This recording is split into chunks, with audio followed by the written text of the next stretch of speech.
Karena nanti ada orang-orang yang tidak sadar sesungguhnya doanya sudah dijawab, tapi dia tidak menyadari itu. Bahkan merasakan doanya kok nggak dijawab-jawab gitu. Padahal Allah sudah menjawabnya. Nah, seperti apa ukuran kita mengetahui bahwa doa kita telah terjawab, atau doa kita barangkali belum dijawab, atau tidak dijawab? Apa ukuran ketiga hal itu? Itu yang coba kita turunkan di pembahasan pagi ini. Mudah-mudahan dengan itu kita nanti akan lebih pandai bagaimana cara menyikapi doa dalam hidup, seperti apa doa dipanjatkan, kapan kita berdoa, dan kita tahu, oh ini hasil dari doa yang telah kita panjatkan.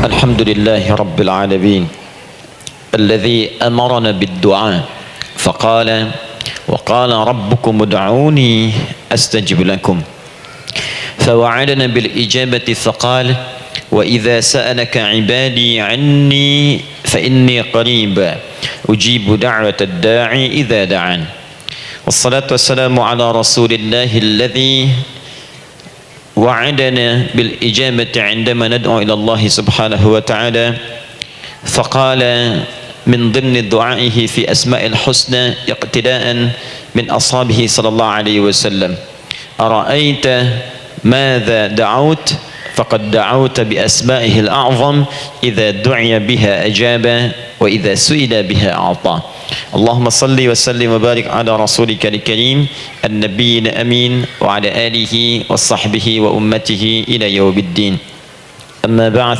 فيا عباد الله أوصي نفسي وإياكم بتقوى الله فقد فاز المتقون فلا تموتن إلا وأنتم مسلمون. Saudariku sekalian, para ibu baik yang di dalam ruang masjid ataupun yang di luar masjid, di sekitaran masjid dan studio, saya ingin mengajak pada seluruhnya tanpa kecuali, mari kita senantiasa bersyukur pada Allah Subhanahu wa taala atas nikmat yang telah kita dapati sampai dengan pagi hari ini. Syukur itu selalu menambah ketenangan di dalam jiwa. Syukur itu bisa mengentaskan sebagian persoalan hidup yang kita rasakan. Syukur itu bisa menambah kekuatan dari perasaan lemah yang kita rasakan. Dan syukur itu puncaknya bisa mengantarkan ke dalam surga terbaik yang dijanjikan, hingga Allah menyebutkan kemudian dalam Al-Quran, wa qalilun min ibadiyas syakur, sedikit sekali di antara hamba-hambaku itu yang bisa menjadi orang yang pandai bersyukur kepada Allah Subhanahu wa taala.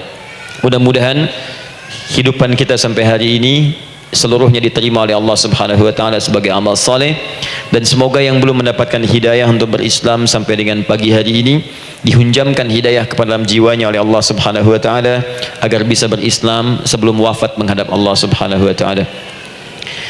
Baik, hari ini kita akan belajar, saya akan cepat masuk kepada pembahasan karena waktu kita cukup singkat, tentang orang-orang yang dikabulkan doanya yang tersebut dalam Al-Quran khususnya dan sunnah-sunnah Rasulullah Sallallahu Alaihi Wasallam. Kita akan bagi pembahasan kita ke dalam 3 bagian. Pertama, kenapa kita mesti berdoa? Di poin pertama. Pertama, kenapa kita mesti berdoa?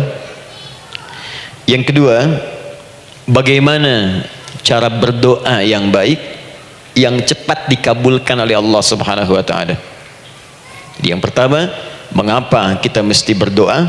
Esensi doa itu apa, kan? Yang kedua, bagaimana cara berdoa yang sekiranya cepat dikabulkan oleh Allah Subhanahu wa taala. Dan yang ketiga, kita akan melihat ukuran pengabulan doa. Seperti apa doa itu dikabulkan? Karena nanti ada orang-orang yang tidak sadar sesungguhnya doanya sudah dijawab, tapi dia tidak menyadari itu. Bahkan merasakan doanya kok nggak dijawab-jawab gitu. Padahal Allah sudah menjawabnya. Nah, seperti apa ukuran kita mengetahui bahwa doa kita telah terjawab, atau doa kita barangkali belum dijawab, atau tidak dijawab? Apa ukuran ketiga hal itu? Itu yang coba kita turunkan di pembahasan pagi ini. Mudah-mudahan dengan itu kita nanti akan lebih pandai bagaimana cara menyikapi doa dalam hidup, seperti apa doa dipanjatkan, kapan kita berdoa, dan kita tahu oh ini hasil dari doa yang telah kita panjatkan. Sepakat sampai di sini? Baik ya, tinggal sepakat saja ya. Kan biasanya yang nerangkan saya, nulis saya, ngapus saya sampai selesai pula. Baik, ayo kita mulai. Bismillah. Mengapa kita mesti berdoa? Kita buka dulu ibu sekalian, ya, yang di ruangan ini ataupun yang di bawah, semuanya insya Allah memiliki kemuliaan yang sama di hadapan Allah Subhanahu Wa Taala, sesuai dengan keikhlasannya, ya, sesuai dengan keikhlasannya. Karena hadisnya umum sifatnya. Man salaka tariqan yaltamisu fihi ilma sahhalallahu lahu tariqan ilal jannah. Siapa yang menyiapkan dirinya menempuh perjalanan dan dia meniatkan ingin belajar pengetahuan agama walaupun sedikit, maka dia akan dapat balasan dari Allah. Minimal setiap langkahnya akan dicatat meringankan langkah dia ke surga nantinya. Ya, dan di situ tidak disebutkan khusus bagi yang di dalam ruangan masjid. Lantai 2 lagi misalnya. Tidak. Ya, jadi yang di sekitaran, yang di depan semua berdasarkan niatnya, ya. Berdasarkan niat dan kuantitas amalannya. Di kuantitas itu tambah. Mungkin ustadz belum datang, ibu ada yang berzikir, ada yang baca Al-Qur'an, ada yang istighfar. Itu yang nambah pahala. Ya. Kalau yang pasang status, pasang kamera, ya itu saya nggak tahu. Ayo kita kembalikan sini. Pertama, Quran surah ke-7 ayat 172. Quran surah ke-7 Al-A'raf ayat 172. Kemudian setelah itu diperintahkan dalam Al-Quran surah ke-40 Ghafir ayat ke-60. Lalu kita praktekkan ini dalam keseharian kita. Saya beri contoh misalnya Quran surah ke-2 ayat ke yang paling banyak nih dibaca 201. Kadang-kadang misalnya Quran surah kedua ayat 286. Banyaklah. Quran surah ke-7 ayat 23 misalnya, dan seterusnya. Ini bagian pertama.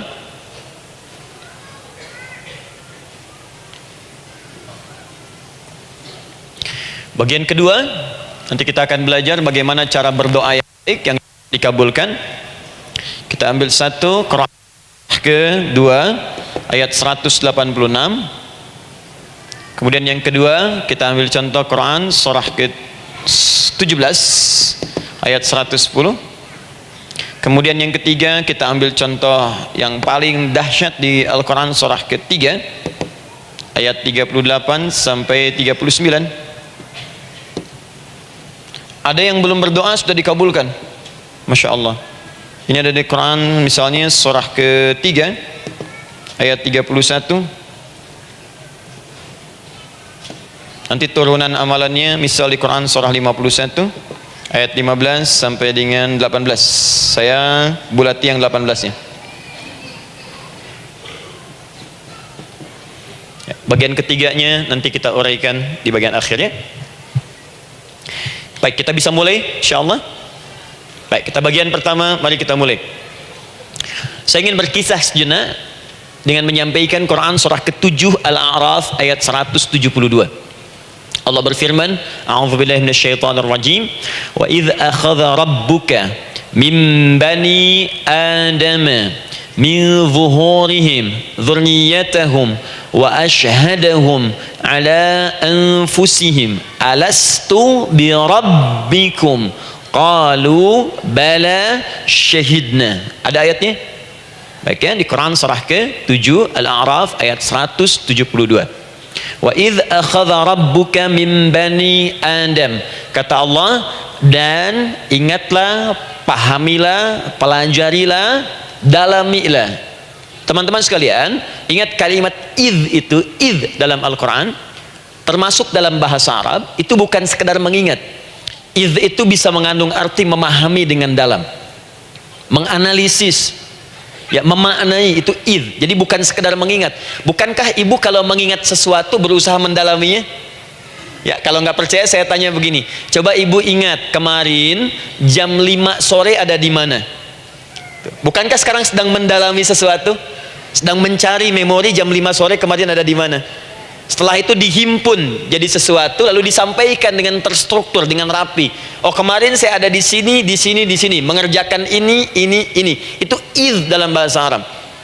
Kalau di Al-Quran ada kalimat idh, itu berarti bukan sekedar kita diminta mengingat, tapi juga merenung, mendalami, memahami dengan dalam. Paham insyaallah? Baik, sekarang perhatikan. Nanti kalau ibu baca Al-Quran, maksud saya, ibu bisa menerjemahkan sendiri dan memahami dengan baik. Ya, misal kalimat idh pertama dalam Al-Quran misal ditemukan di Quran surah kedua ayat 30. Wa idh qala rabbuka lil malaikati inni ja'ilun fil ardi khalifah. Idh akan ditemukan. Nah, sekarang ayat tentang korelasinya dengan doa, kita buka Quran surah ke-7 tadi ayat 172. Wa idh akhadha rabbuk, dan pahami ya, kata Allah, renungkan ya, maknai dengan dalam, ketika Allah menyampaikan, membuat komitmen dengan semua anak cucu Adam tanpa kecuali, semuanya. Ingat kalau ditemukan kalimat Bani Adam disebutkan 7 kali dalam Al-Quran. Ya, berapa kali? 7 kali kalimat Bani Adam.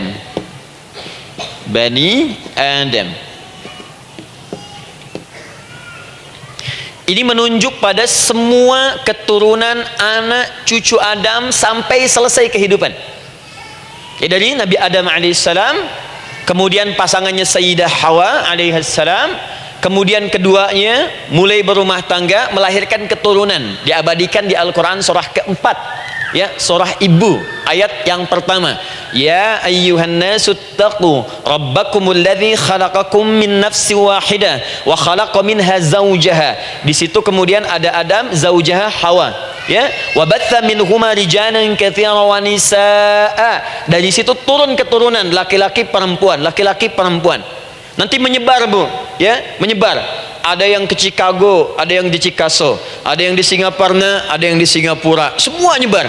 Ya, di Sunda, dari Jawa sampai ke Sumatera, sampai Indonesia, sampai Nusantara, sampai Asia, Eropa, sedunia. Nanti penyebarannya disebutkan di Quran surah ke-49 ayat ke-13. Ya ayyuhan nasu inna khalaqnakum min dzakarin wa untha. Hai manusia, semua saya ciptakan ada 2 jenis. Kalau bukan laki-laki itu pasti perempuan. Jadi tidak ada yang ketiga. Ingat ya? Kalau bukan laki-laki siapa? Perempuan. Jadi tidak ada misalnya, maaf, laki-laki yang keperempuan-perempuanan, yang gerakannya melambai, ya, kata-katanya terlampau lembut misal, dan tidak ada pula perempuan yang perkasa, ya, terlampau kuat misalnya, melampaui batas-batas standarnya. Jadi kalau bukan laki-laki pasti perempuan. 2 saja. Jadi kalau misalnya masih ada yang bingung, tentukan dirinya, ya, dan lihat fitrahnya. Lihat fitrahnya. Baik, kemudian waja'alnakum syu'uban wa qabaila. Kami tempatkan kalian mungkin beda-beda tempat. Syu'ub, beda tempat. Ya, ada yang misalnya RT, RW, kecamatan, beda kampung, beda negara, sampai seluruh dunia. Wa qabail, satu tempat itu sukunya bisa beda. Coba ibu lihat misalnya, ya, di daerah Sumatera saja ada berapa suku? Di Sunda paling banyak suku, gitu ya? Banyak sekali. Jadi bisa lain-lain, bisa beda-beda. Nah, lita'arafu, semua saling mengenal, silakan. Nah, ketika semua tadi ditempatkan di semua pelosok dunia, baik laki-laki, perempuan, dari anak keturunan Adam, itu semua anak keturunan Adamnya disebut dengan satu nama saja dalam Al-Quran, yaitu Bani Adam. Jadi kalau kita mau cari keturunan kita, sampai ke asal mula kita, dari kita sekarang itu semua akan tersambung kepada Adam alaihissalam. Puncaknya akan ke sini, ya, dan tidak akan nyasar kemana-mana, Bu, ya. Ada sebagian manusia nasabnya tidak ingin ke Adam, inginnya bergeser, sehingga mengatakan manusia berasal dari monyet katanya, ya. Ada yang berkata begitu. Ibu sampaikan saja, kalau bapak dari monyet silahkan saja, jangan ngajak-ngajak saya, gitu ya. Nah, jadi semua manusia itu pasti akan kembali ke sini, ya, ke Adam alaihissalam. Karena itu saya pernah sampaikan, termasuk di sini di hadapan ibu semua, masih ingat mukjizat pertama Rasulullah sallallahu alaihi wasallam saat lahir ke muka bumi. Ingat, Nabi itu sebelum dilantik menjadi rasul, dalam usia 40 tahun turun surah Al-Alaq, itu diberikan oleh Allah keistimewaan tanda-tanda kenabian. Apa di antara tandanya? Allah perjelas nasab keturunannya sampai Nabi Adam, padahal lahirnya itu ayahnya sudah wafat. Di lahir beliau ayahnya wafat, tapi nasabnya diperjelas sampai Nabi Adam, ya, sehingga jelas orang tidak bisa menyoal. Ini orang nggak jelas nih, ya kan suka ada begitu Bu ya, tiba-tiba datang menerangkan sesuatu, siapa itu nggak jelas. Bahkan sekarang sering muncul statement, siapa sih ustadz itu ustadz nggak jelas. Ya. Nabi nggak bisa disoal karena semuanya jelas, nasabnya jelas, keturunannya jelas, kemuliaannya jelas, ilmunya jelas. Jadi kalau orang mau menyoal nggak punya peluang. Siapa kamu Muhammad? Saya jelas keturunannya. Muhammad SAW bin Abdullah bin Abdul Muttalib bin Hashim bin Abdul Manaf bin Qusay bin Murrah bin Kilab bin Ka'ab bin Ghalib bin Fihir bin Malik bin Nadar bin Kinana bin Khuzaimah bin Mudrika bin Ilyas bin Nizar bin Mudar bin Ma'ad bin Adnan bin Addi bin Adri bin Muqawwam bin Nagur bin Tarih bin Ya'rub bin Yasjub bin Nabit bin Ismail alaihissalam bin Ibrahim alaihissalam bin Azar atau bin Nakhur bin Abir bin Kinan bin Arfakhshad bin Sam bin Nuh alaihissalam bin Mikhlail Matushala bin Kinan bin Anwas bin bin Adam alaihissalam. Coba ulangi. Jelas. Jadi orang nggak bisa nyoal, itu mukjizat ya, keistimewaan pertama sebelum Allah kemudian angkat menjadi nabi dan rasul di usia 40 tahun. Jadi kalau ibu ditanya kamu jelas nggak? Jelas. Apa binnya? Bin Bani Adam. Itu bocoran dari Al-Quran. Ya, kalau ditanya keturunan siapa kamu? Adam. Tahu dari mana? Allah yang nyampaikan langsung. Apa kata Allah? Bani Adam. Jelas ya? Baik. Jadi ini kembali kepada Adam alaihissalam. Nah, semua anak cucu Adam yang saya garis bawahi, sejak mulai terlahir itu sudah ada komitmen dari Allah dengan anak cucu Adam ini sebelum terlahir ke dunia. Sejak dalam kandungan.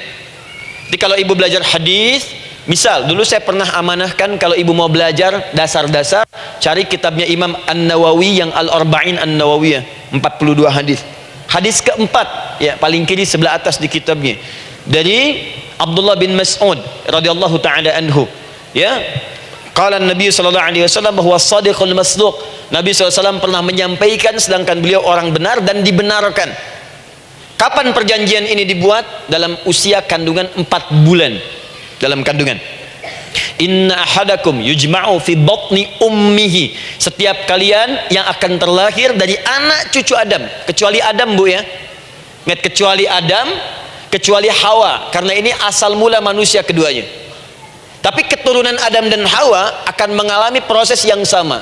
Dikandung dulu ibundanya, kemudian terlahir. Adam tidak dikandung, ingat, Adam tidak ada bapak, Adam tidak ada ibu. Langsung diciptakan wujudnya oleh Allah Subhanahu wa taala dari bahan dasar yang sama dengan manusia. Ya karena itu saya pernah ditanya, pernah berdialog, ya. Ustaz, ini spesial Nabi Isa ini. Ya spesial, Yesus Al-Masih Nabi Isa spesial. Karena itu diangkat sebagai Tuhan. Apa yang spesial? Kata beliau, karena ini bisa menghidupkan yang mati. Yang kedua, ini lahirnya beda dengan orang biasa. Bagaimana lahirnya? Tanpa bapak. Ibu saja tanpa bapak. Mana ada manusia yang lain seperti ini? Saya bilang Adam lebih spesial lagi, lahir tanpa ibu, tanpa bapak. Kenapa nggak jadi Tuhan? Tapi kan Adam nggak bisa menghidupkan yang mati. Dengan izin Allah, maaf, Nabi Ibrahim lebih canggih lagi. Buka Quran surah kedua ayat 260, paling kiri sebelah atas. Wa idz qala Ibrahim rabbi arini kaifa tuhyil mauta qala awalam tu'min qala bala walakin inna qalbi. Ketika Ibrahim bermohon kepada Rabbnya, ya Allah tolong tunjukkan kepadaku bagaimana cara menghidupkan yang mati. Kata Allah, kamu masih nggak yakin? Kata Ibrahim, saya yakin, saya yakin-yakinnya, cuma supaya hati saya tenang, membuktikan kepada yang lain tentang kuasamu. Kata Allah, gampang. Lalu Allah berikan kemudian satu ketentuan sama persis dengan Nabi Isa, cuman prosesnya lebih canggih. Kalau Nabi Isa tepuk mayatnya, bangun, bicara. Nabi Ibrahim kata Allah, nih ambil burung, potong-potong dulu, dicincang dulu. Sudah dicincang kemudian mayatnya disimpan, jasadnya di tempat bukit yang berbeda. Kalau sekarang potong burung, simpan di bukit satu, jasad yang kedua simpan di bukit B. Kepalanya simpan di bukit A, ekornya simpan di bukit B, badannya simpan di bukit C. Panggil dengan nama Allah. Thumma ud'uhunna ya'tinaka sa'ya. Panggil bismillah, dengan nama Allah, hidup, hidup. Sama persis dengan Nabi Isa. Dengan nama Allah biiznillah, hidup, hidup. Nabi Ibrahim biiznillah, dengan nama Allah, hidup, hidup. Menyatu semuanya jadi satu. Psst. Kalau Nabi Isa kemudian ada yang menduga sebagai Tuhan, kenapa Nabi Ibrahim tidak angkat jadi Tuhan? Paham ya? Nah, ini menunjukkan bahwa ada pola pemikiran yang harus dikembalikan supaya benar cara memahaminya. Jelas sampai sini? Maaf saya sedikit agak lompat ya. Saya kembalikan kemudian, perhatikan sini. Inna ahadakum yujma'u fi batni ummihi. Karena itu semua anak cucu Adam, beda dengan Adam, akan proses lahirnya dikandung dulu di perut ibundanya. Fokus baik-baik. Arba'ina yauman nutfah, 40 hari pertama baru kemudian proses antara spermatozoa dengan ovum berproses. Thumma yakunu mithla dzalika, kemudian alaqah, 40 hari yang kedua jadi alaqah, zigot yang menempel di dinding rahim. Thumma yakunu mithla dzalika mudghah, 40 hari ketiga berbentuk mudghah, sudah mulai berbentuk daging sekeratan, ada bentuknya. Dan usianya sudah 4 bulan, 40 hari ketiga, 120 hari. 120 hari. Thumma yursalu ilaihil malak, kemudian diutuslah malaikat, fayanfukhu fihi ruh, maka ditiupkan roh ke dalamnya. Jadi ingat, kalau di antara sini, di antara kita ada ibu misalnya yang tengah hamil, tengah mengandung, ingat baik-baik, atau keluarganya, kerabatnya, usia 4 bulan itu roh sudah ditiupkan. Di kandungan sudah ada rohnya. Hati-hati ya. Berapa bulan? 4 bulan. Karena itu nanti ada ayat dalam Al-Quran, Quran surah ke-7 ayat 189. Di posisi ini harus banyak berdoa dan beramal soleh. Ingat ya, berdoa, beramal soleh, minimal minta kepada Allah. Da'awallaha rabbahuma la in ataitana shalihah lanakunanna minasyakirin. Minta banyak kepada Allah, ya Allah jadikan anak saya anak yang soleh, jadikan anak saya anak yang soleh. Dari usia itu 4 bulan sampai ke atas menjelang lahiran. Nanti diiringi oleh amal soleh kedua orang tuanya. Ini sudah penelitian dokter muslim, khususnya di Asia Tenggara. Saya diskusi dengan seorang dokter muslim, ternyata ada korelasi amal soleh yang dikerjakan kedua orang tua, ayah dan bunda, atau calon ayah dan bunda, kepada anak yang sedang dikandung, yang belum dilahirkan. Jadi kalau orang tuanya rajin baca Al-Quran, itu berpengaruh ke anak, Bu. Dan penelitian terkini itu mempercepat anak itu menjadi seorang penghafal Quran ketika lahir. Ya, pernah satu kali dibacakan Al-Quran, posisi janin itu berubah, seperti sujud gitu. Itu penelitian sudah di MRI waktu itu dilihat ya, kelihatan. Jadi ada korelasi antara kesolehan orang tua dengan kesolehan anak yang sedang dikandung. Hati-hati ya. Tapi yang penting diketahui adalah dalam usia kandungan 4 bulan itu disebutkanlah isyarat di Quran surah ke-7 ayat 172, terjadi perjanjian komitmen dengan Allah Subhanahu wa taala. Apa perjanjiannya?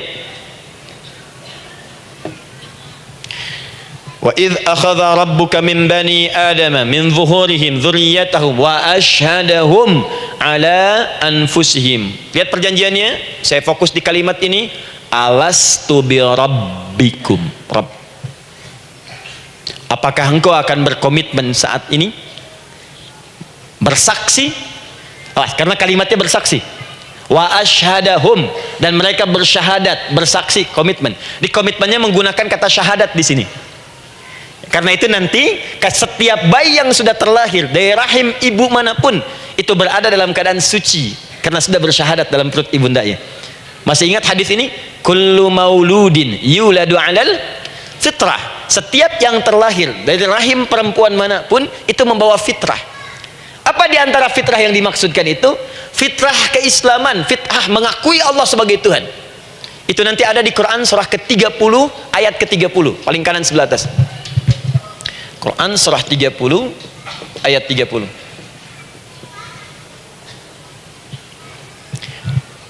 Fa'aqim wajhaka lid-dini hanifa. Hei setiap manusia, fa'aqim wajhaka, hadapkan, pasrahkan, arahkan dirimu sepenuhnya, lid-dini, pada ketentuan ad-din, hanifa, dengan lurus. Di setiap manusia itu punya fitrah untuk beragama, punya kecenderungan untuk mencari Tuhan. Silakan ibu cek, manusia manapun yang pernah hidup itu pasti akan mencari Tuhan. Silahkan. Karena itu Allah beri jalan, begini cara mencarinya. Fitratallahi allati fataran nasa 'alaiha, itulah fitrah manusia yang telah Allah berikan pada dirinya bahkan sebelum dia terlahir. Di antara fitrah manusia ada kecenderungan untuk mencari Tuhan. Ada kecenderungan untuk mendekat kepada Allah. Bahasa Qur'annya din lid-dini hanifa. Apa itu din? Itulah Islam.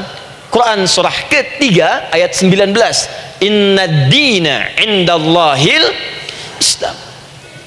Karena itu silakan cek, semua orang itu pasti akan mencari Tuhan. Setiap manusia.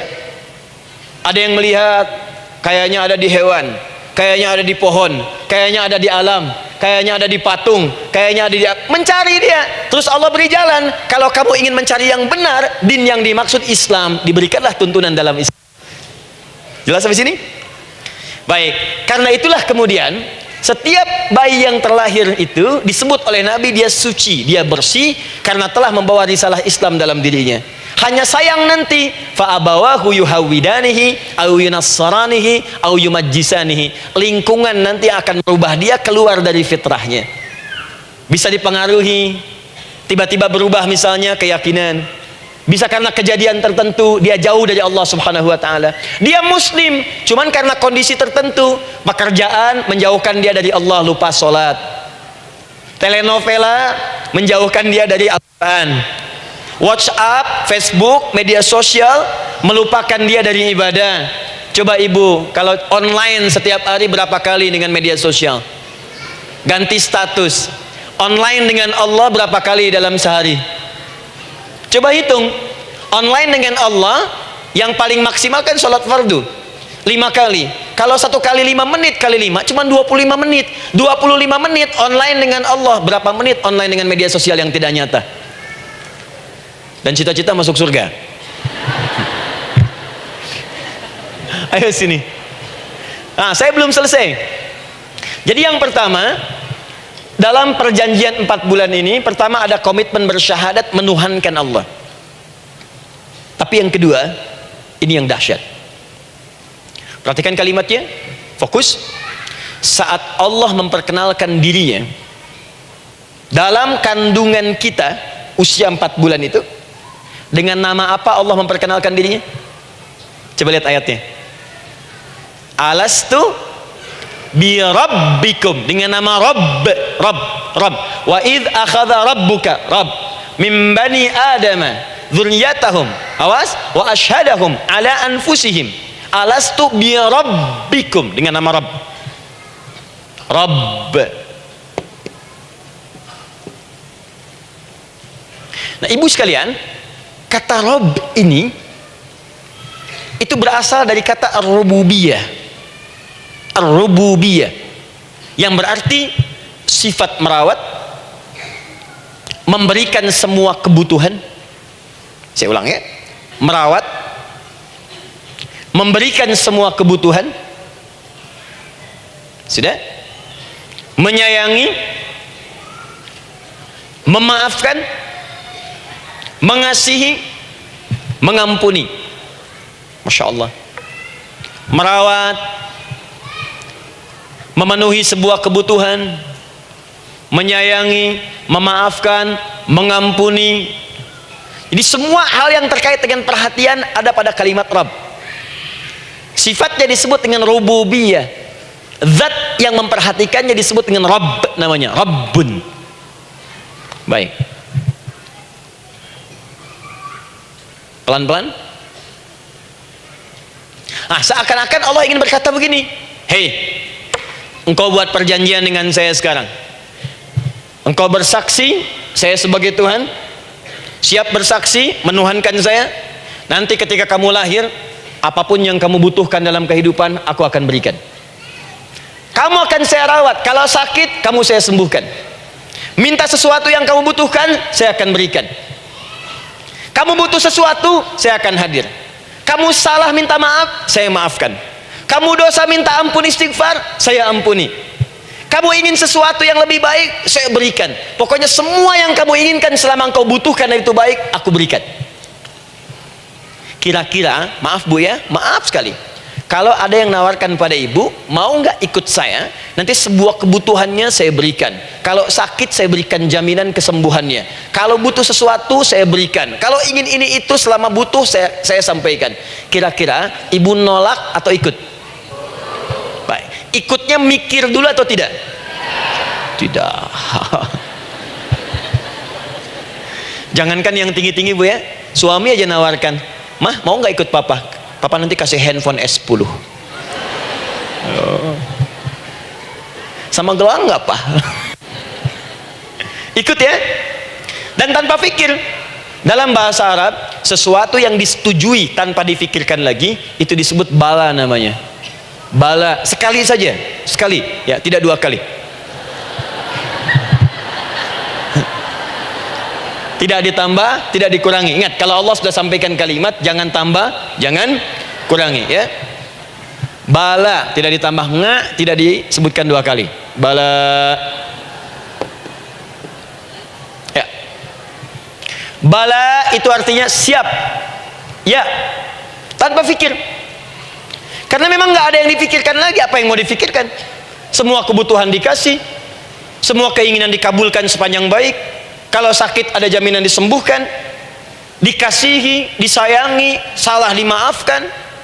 Ya, kalau dosa diampuni, apalagi yang kurang, nggak ada aib, nggak ada yang kurang, sempurna semua. Kita katakan bala tanpa fikir.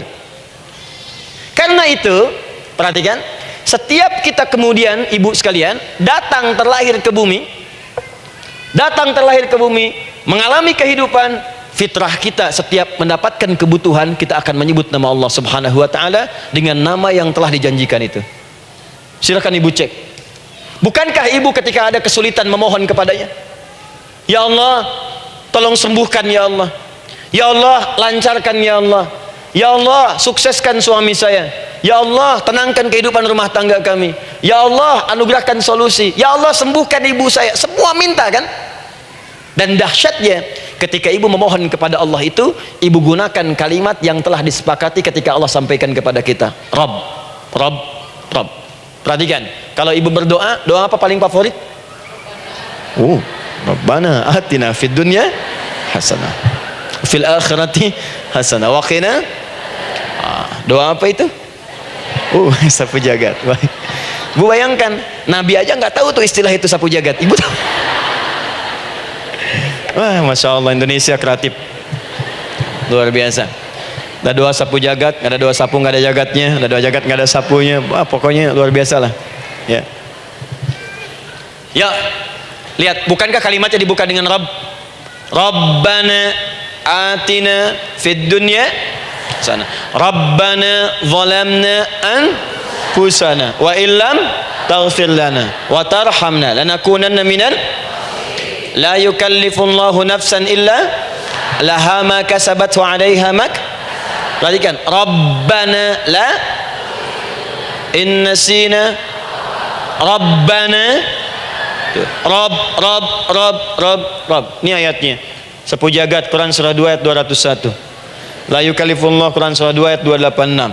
Rabbana zalamna Quran surah 7 ayat 23. Yang ingin saya sampaikan, setiap kita butuh sesuatu, kita menyebut namanya dengan kalimat Rabb. Kenapa kita katakan Rabb? Karena Allah sendiri menyebutkan dengan kalimat Rabb. Alastu bi rabbikum, saya nanti adalah Tuhan yang akan memperhatikan kalian, menyayangi kalian. Saya Tuhan yang akan merawat kalian, memberikan semua kebutuhan. Makanya ibu tuh kalau ada persoalan nagih seakan-akan ke Allah. Ya Allah, kan engkau yang berjanji kepada saya. Engkau yang berjanji, engkau yang menepati, ya Allah, karena engkau Tuhan. Kalau manusia, dia berjanji, dia yang mengingkari. Dia awali, dia yang akhiri. Tapi engkau beda, ya Allah. Kenapa? Engkau berjanji, engkau yang menepati. Quran surah ketiga ayat 9. Innallaha la yukhliful mi'ad. Engkau yang berjanji, engkau yang menepati. Engkaulah awal dan akhir dari semua hal. Engkau mengatakan saya Rabb yang akan memberikan semua kebutuhan. Sekarang saya butuh, ya Allah. Engkau berjanji akan menyembuhkan, sekarang saya sakit, ya Allah. Engkau berjanji akan memberi solusi, sekarang saya sedang punya masalah, ya Allah. Engkau berjanji akan memberikan kesuksesan, sekarang saya sedang menapaki itu, ya Allah. Makanya ibu sebutkan kalimat Rabb, Rabb, Rabb, Rabb. Jadi sesungguhnya doa itu adalah fitrah dari setiap manusia. Karena mulai dibangun komitmen sebelum dia dilahirkan ke muka bumi. Jadi kalau kita bicara tentang doa, doa itu fitrah kehidupan bagi setiap manusia. Hidup. Sekaligus penanda komitmen yang membedakan antara Khalik dengan makhluk, hamba dengan Allah, manusia dengan Tuhan. Kan Allah katakan, saya Rabb ya, saya yang ngasih, saya yang Tuhan. Berarti kita yang makhluk kan, kita yang butuh kan. Allah yang memberi, kita yang butuh. Untuk membedakan mana yang butuh, mana yang ngasih, maka pembedanya adalah doa. Jadi kalau ada manusia yang nggak pernah doa selama hidup, itu tandanya ada yang salah dengan kehidupannya. Karena seakan-akan dia nggak butuh Tuhan. Sebab perbedaan manusia dengan Tuhan itu sebelum lahir, salah satunya ditunjukkan dengan sifat butuh kita kepada Allah. Makanya sekaya-kayanya orang itu pasti berdoa. Manusia paling kaya di muka bumi pun kalau besoknya mau ada pekerjaan atau proyek, dia berdoa dulu tuh, ya Tuhan tolong lancarkan proyek ini. Butuh. Pejabat setinggi-tingginya, kalau sudah mau mulai kemudian ada pemilihan, kalau mulai ada kebijakan, kalau mulai ada apapun, berdoa juga. Itu tandanya butuh. Butuh. Di setiap manusia itu pasti butuh dengan Allah.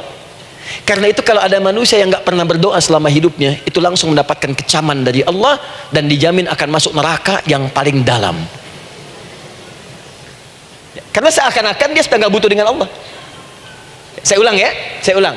Doa itu fitrah hidup manusia yang sekaligus menunjukkan statusnya sebagai hamba.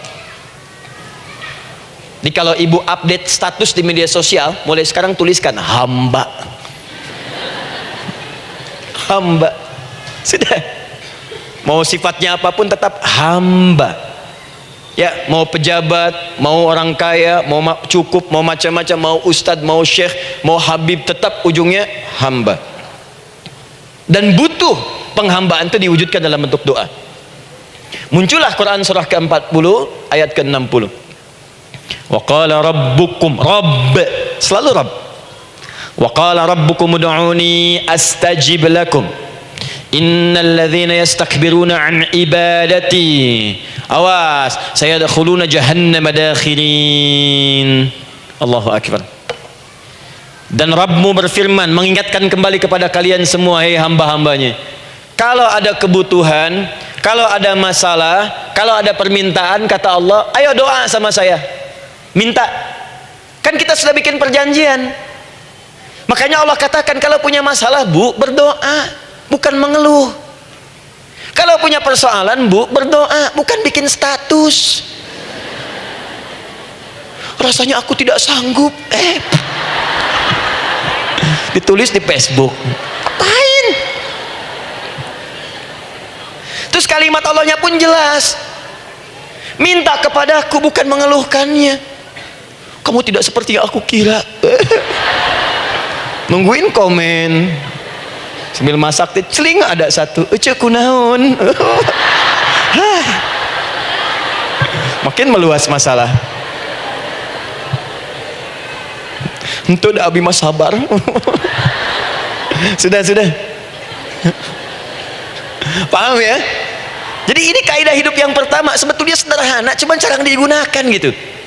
Sederhana, cuman jarang dipakai. Kata Allah kan, kamu doa itu saya kasih ketenangan. Jadi bu, gini, doa itu manfaatnya, walaupun solusi belum datang, tapi hati tenang. Tenang. Jadi kalau mau curhat-curhat sama Allah, sampaikan, minta, mohon, berikan. Minimal tenang. Saya kasih rahasia ya. Ini diantara kita saja nih. Lihat sini. Saya hapus dulu deh. Bismillah. Masya Allah. Mau ngapus sendiri, nulis sendiri, penghapus, lari sendiri.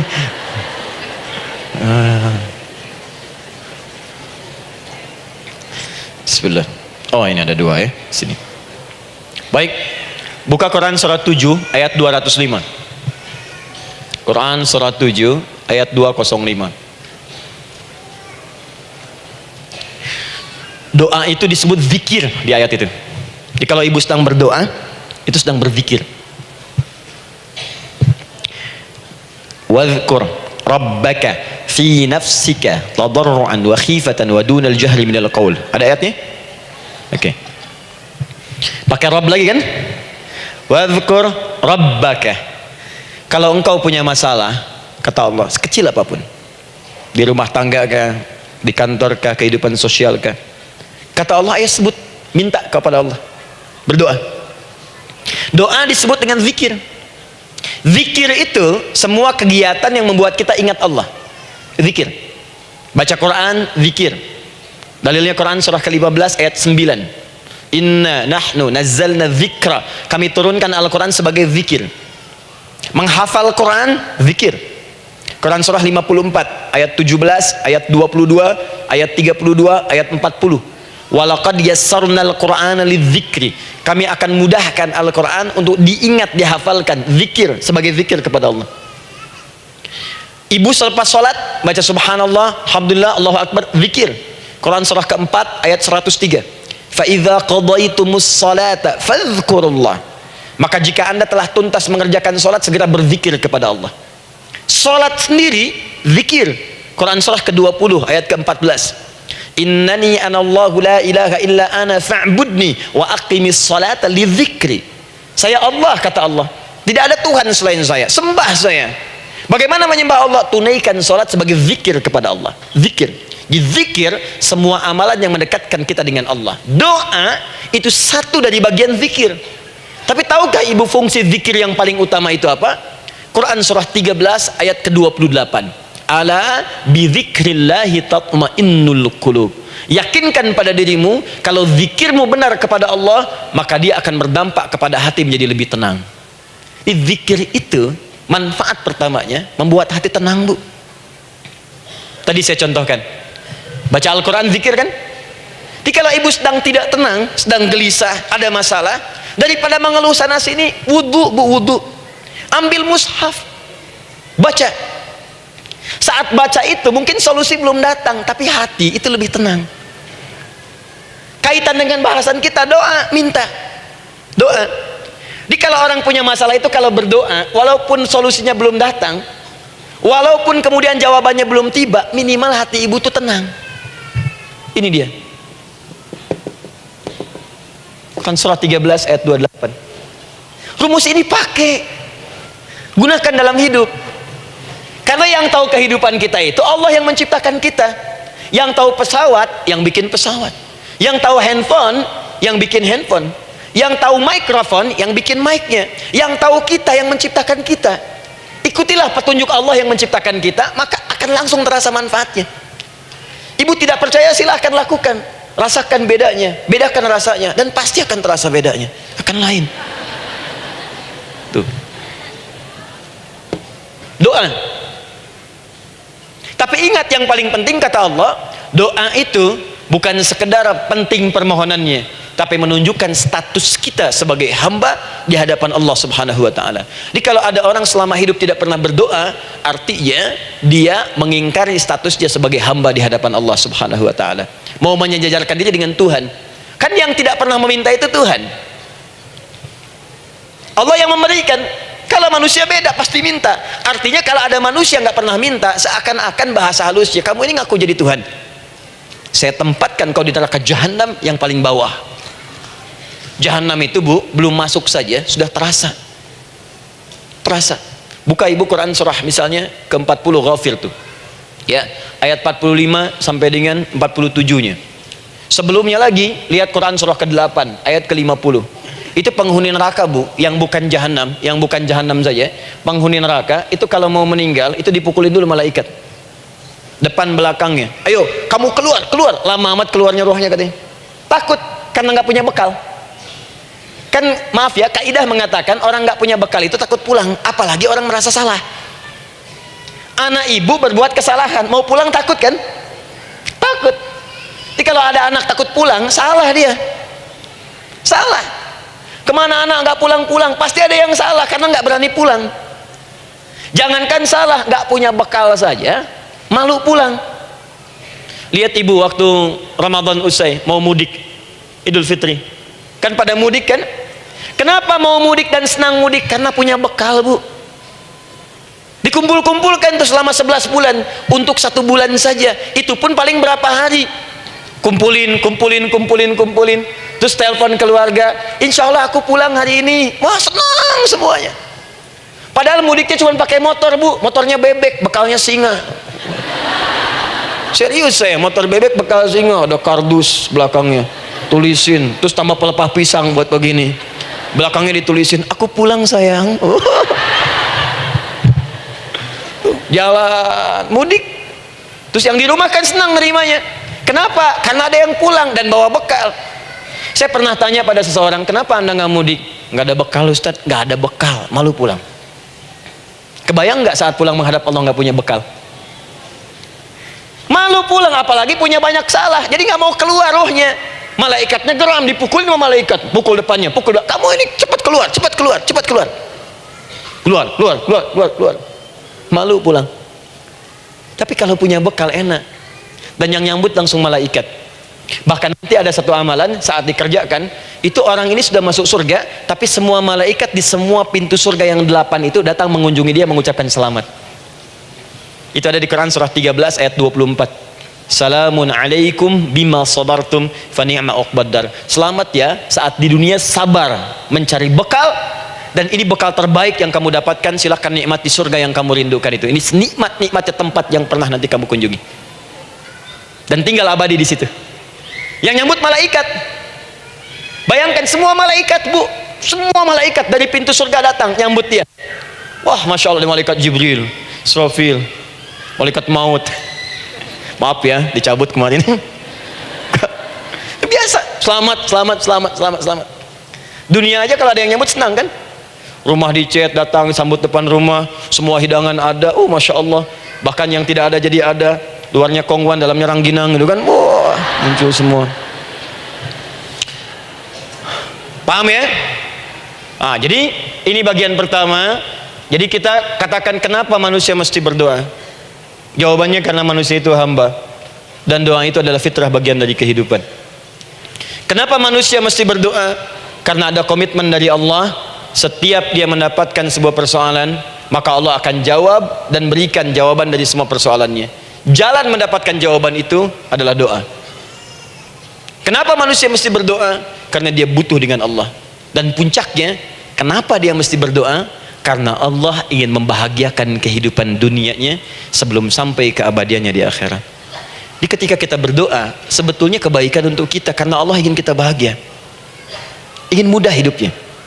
Jadi kalau ada orang nggak berdoa, sesungguhnya dia sedang menyulitkan diri sendiri dalam kehidupan dunianya sampai ke akhiratnya. Jelas sampai di sini? Masya Allah, alhamdulillah. Baik, kalau sudah paham, saya hapus ini. Kita masuk bagian yang kedua.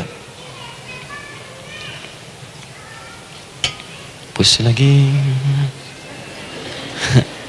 Sab Muslimah edisi ke-15. 15 kali datang sendiri, ngulangin sendiri, nulis sendiri, ngapus sendiri. Masya Allah. Tinggal lihat, catat, masuk surga. Masya Allah. Alhamdulillah.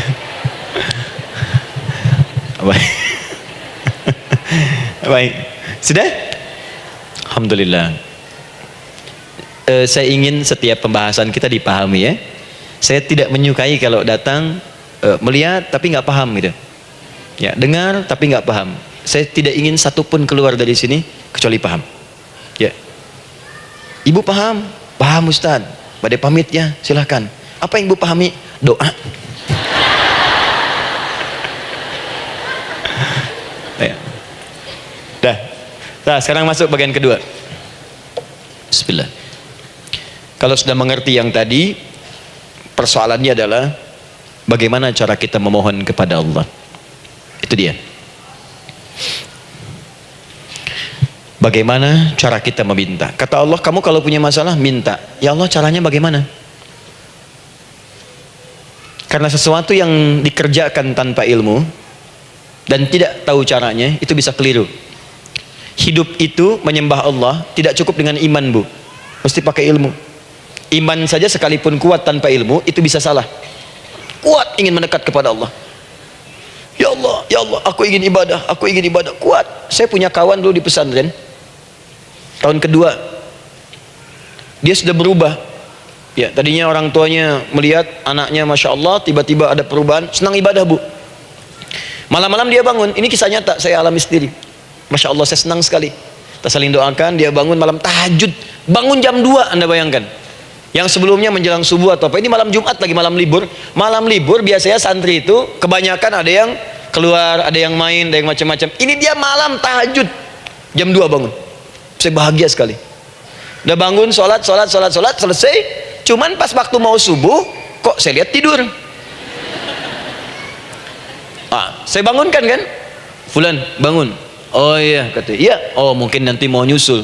Saya pikir istirahat dulu. Saya ke masjid lah. Udah ke masjid, dah selesai. Kita diskusi di masjid, selesai. Semua pulang saya jam 7. Saya lihat masih tidur juga. Barangkali dia sudah tadi sholat mungkin di kamar, nggak sempat ke masjid karena capek. Tapi saya lihat kok posisinya nggak berubah. Di situ juga. Akhirnya setengah jam saya tunggu, saya bangunkan. Bangun. Bangun, kenapa Adi, katanya? Saya kira antum belum sholat subuh ya.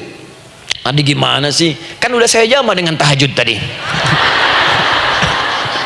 Udah saya jama dengan tahajud. Jadi memang kekuatan imannya lagi tinggi, cuman ilmunya kosong. Ini yang bahaya. Besok-besok kalau orang kayak gini sholat subuh bisa 4 rakaat ya. Karena itu berdoa penting, cuma kita mesti tahu caranya. Yuk kita mulai bagian pertama. Quran surah kedua ayat 186, paling kiri sebelah bawah. Sudah? Wa idza sa'alaka 'ibadi 'anni fa inni qarib. Fokus. Kata Allah, kalau hamba-hambaku Muhammad SAW bertanya kepadamu, minta petunjuk untuk mencari-cari aku. Tuh bu, coba lihat ayat doa dibuka lagi dengan kalimat hamba untuk menegaskan status kita. Jadi kalau ditanya kita siapa di hadapan Allah, makanya nggak usah sombong. Jangan sombong karena kita cuma hamba. Karena itu ketika Korun sombong, Korun tuh manusia terkaya yang pernah hidup di bumi. Hartanya bu, ini saya kasih bocoran sedikit, kunci berangkasnya saja kemana-mana itu suka dibawa, dipikul paling sedikitnya 8 bodyguard, cuman bawa kunci berangkas saja begini. Di Korun pengen ngasih tahu, kalau ada yang pengen nyuri di tempat saya silahkan aja, ini aja bodyguard saya ngangkat kuncinya susah. Korun. Jadi kalau anda tidak sekaya Korun, jangan ikutan sombong, telat, gak ada kerjaan, sudah ada yang lebih kaya. Ya, dan apa yang terjadi? Fakhosabna, kata Allah, kami telan, likuifasi, telan oleh bumi semua, dengan kekayaannya semua habis.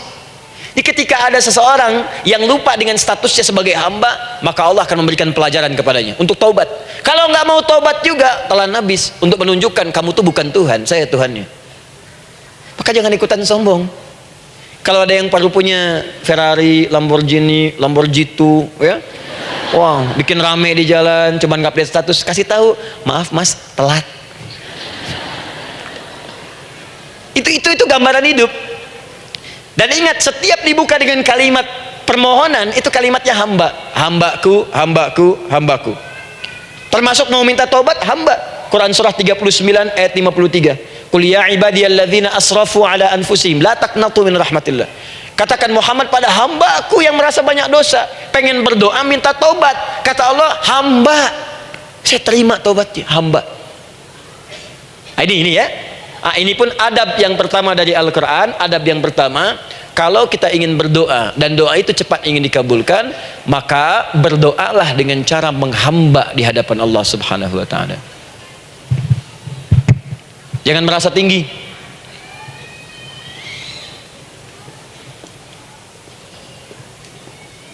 Saya turunkan caranya. Bagaimana cara menghamba itu dengan cara yang baik? Fokus. Wa idza sa'alaka 'ibadi 'anni, Muhammad SAW, jika ada hamba-hambaku bertanya padamu tentangku, ingin mencari-cari aku. Masya Allah, ibu maaf ya, biasanya kan kalau orang mencari Allah, ingin mendekat kepada Allah, entah itu datang ke masjid, bangun malam, biasanya motifnya cuma 2. Satu, ada kebutuhan, pengen berdoa, terus dekat sama Allah. Besok mau arisan, malamnya tahajud. Anak mau ujian, baru puasa, kan? Suami ada proyek, baru baca Quran, kan? Terus itu biasa itu. Biasa, jadi fitrah bu. Tumben jeng tahajud, fitrah. Itu biasa itu. Ya. Yang kedua, taubat dari maksiat. Taubat. Seorang taubat ke masjid, bangun malam, doa, itu biasa. Jadi kalau ada seperti itu tandanya kita hamba normal manusia. Fa inni qarib, kata Allah, katakan Muhammad SAW, katakan kepadanya, janganlah mencari, aku dekat. Dekat, jangan mencari, aku dekat. Jadi bu, ketika kita butuh Allah, langsung dijawab oleh Allah. Kamu mau apa? Aku dekat. Itu secara psikologi memberikan ketenangan yang paling dalam. Saya belum datang di sini sampai jam 8. Ibu tanya panitia, ustadznya mana sih? Ukti, ustadznya mana? Jawaban pertama misalnya, ini belum jelas nih ustadznya. Gak ada kabar. Yang kedua mengatakan, tenang saja, ustadz sudah dekat. Maka yang kedua itu lebih menenangkan kepada kita. Ketika ibu mencari, ya Allah, saya sedang ada masalah, langsung dijawab oleh Allah, tenang, aku dekat denganmu. Mau minta apa? Itu bu. Jadi kalau ibu sedang punya persoalan, psikologi Al-Quran mengatakan, langsung merasakan Allah tuh bersama kita, dekat, menunggu kita mau minta apa. Ibu punya masalah dengan suami, ingin mengadu. Lu kata Allah, saya dekat, kamu kenapa? Ada masalah apa? Ayo minta, ayo cerita. Mohon. Ibu punya masalah dengan anak, ibu punya masalah dengan tetangga, di pekerjaan, kehidupan sosial. Kata Allah, saya dekat. Nah, perasaan itu hadirkan dalam jiwa kita. Ini sekarang jarang didapatkan. Jadi kalau ada masalah itu, hal pertama yang dilakukan itu belum ingat Allah, itu masalahnya. Di kebanyakan manusia itu kalau punya masalah, selalu ingin yang pertama itu solusinya, bukan Allahnya. Kan pemilik solusinya Allah. Jadi kalau kita ingat pada yang memiliki, maka apapun yang kita minta akan diberikan. Bahkan ada orang yang saking ingatnya dengan Allah, sebelum minta sudah dikabulkan. Itu yang dahsyat. Nah, sekarang setelah kita paham tentang kedekatan ini, kemudian kita praktekkan. Jadi bu, ya maaf ya, ketika ibu punya masalah apapun, yang pertama diingat Allah. Allah, engkau telah berjanji, engkau pasti akan tepati. Ya Allah, sekarang aku ada persoalan. Nah, sekarang teruskan ayatnya. Ujibu da'watad da'i idza da'an. Ujiba.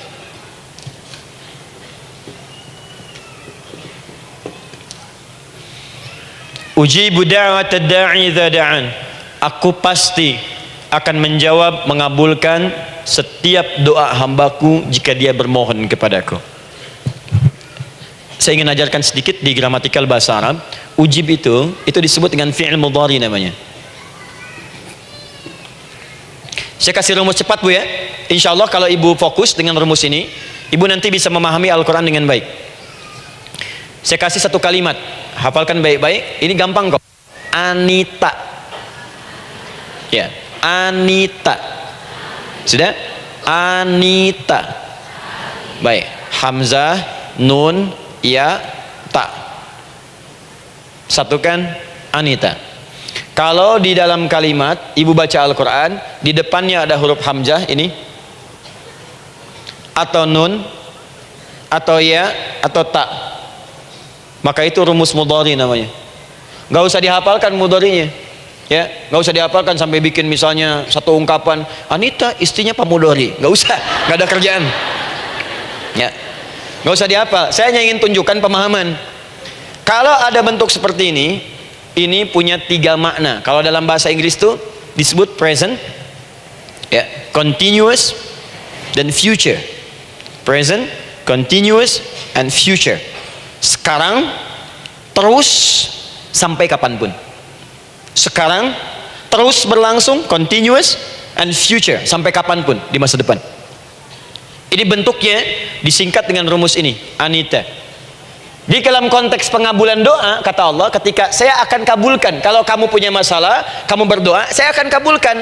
Nah, kalimat Allah saya akan kabulkan ini bentuknya menggunakan mudhari. Ada hamzah di depannya, ujib. Artinya apa? Kalau ibu sekarang berdoa, saya akan kabulkan, kata Allah. Terus kamu berdoa, saya akan jawab. Nanti pun punya masalah di masa depan, kamu berdoa, saya jawab juga. Jadi artinya tidak ada doa yang sia-sia. Semua doa, ingat, sepanjang kita butuhkan, pasti Allah berikan. Doa itu sepanjang kita butuhkan pasti akan dijawab.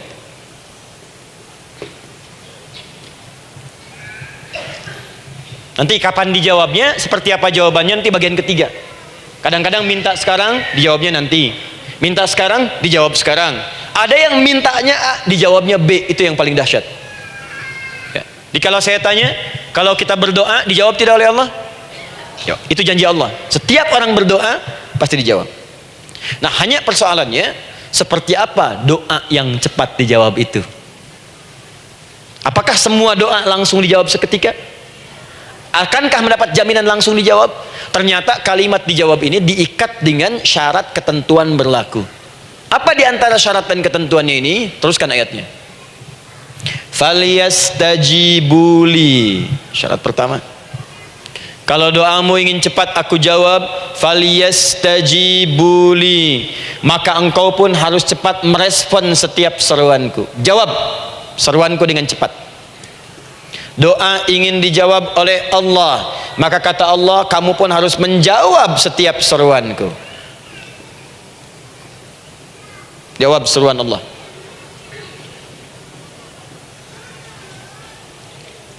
Ayo respon, adil.